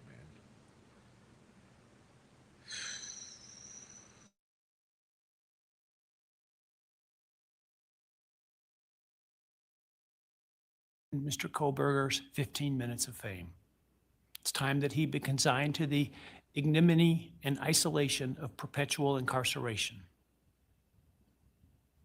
I know there has been concern about him collaborating on books or movies or other media projects, and I truly hope that someone does not stoop to affording him this spotlight that he desires in the name of clicks, royalties, or profits. While criminal behavioralists should study him away from the spotlight in an attempt to prevent other would-be killers from acting on their worst impulses, there should be no need for that to spill over into the public eye. The great Idaho jurist Edward Lodge was known for trying to find something positive about every person he ever sentenced. And with over a half a century as a trial judge, that was a lot of people. This was often challenging, and I recall in one case he said that the best he could come up with was the defendant had good penmanship. Truth be told, I'm unable to come up with anything redeeming about Mr. Kohlberger because his grotesque acts of evil have buried and hidden anything that might have been good or intrinsically human about him. His actions have made him the worst of the worst. Even in pleading guilty, he is giving nothing hinting of remorse or redemption, nothing suggesting even a recognition or understanding, let alone regret for the pain that he has caused. And therefore, I will not attempt to speak about him further, other than to simply sentence him so that he is forever removed from civilized society. And accordingly, based upon his conduct and based upon the record before this court, recognizing the standards that govern this court's sentencing decisions as set forth in State v. Hill, I hereby sentence Mr. Kohlberger as follows. On count 1, burglary, 10 years fixed, 0 years indeterminate. I also impose a fine of $50,000. Count 2, first-degree murder of Madison Mogan. I sentence the defendant to a fixed term of life imprisonment without the possibility of parole, a fine of $50,000, and a civil penalty of $5,000 payable to the family of the victim. On count 3, for first-degree murder of Kaylee Gonzalez, I sentence the defendant to a fixed term of life imprisonment without the possibility of parole, a fine of $50,000, and a civil penalty of $5,000 payable to the victim of the family, or to the family of the victim, pardon me. On count 4, for the first-degree murder of Xana Kernodle, I sentence the defendant to a fixed term of life imprisonment without the possibility of parole, a fine of $50,000, and a civil penalty of $5,000 payable to the family of the victim. On count 5, for the first-degree murder of Ethan Chapin, I sentence the defendant to a fixed term of life imprisonment without the possibility of parole, a fine of $50,000, and a civil penalty of $5,000 payable to the family of the victim. The sentences on counts 1, 2, 3, 4, and 5 shall run consecutively to one another. Restitution will be left open for 60 days. Defendant will be required to submit a DNA sample and a right thumb impression to the Department of Corrections and comply with the DNA Database Act. I remand the defendant to the custody of the Idaho State Board of Corrections for to be imprisoned in an appropriate facility in execution of the sentence where he will remain until he dies. Though you've waived your right to appeal, you do have a right to file a notice of appeal, and any such appeal must be filed within 42 days of the date of the written judgment, which will be entered shortly hereafter. Though the appeal, you should be aware, may be deemed a violation of the plea agreement, and so I certainly suggest you discuss that with counsel if that is your desire. I ask the media and public present to allow the families to be escorted out first before they leave. Again, thank you to everyone for your stories today. I am strengthened by them, and I am encouraged by your humanity and strength. And God bless you. We're adjourned.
As an expert at being Mickey Mouse, yeah, I can say seriously, yeah.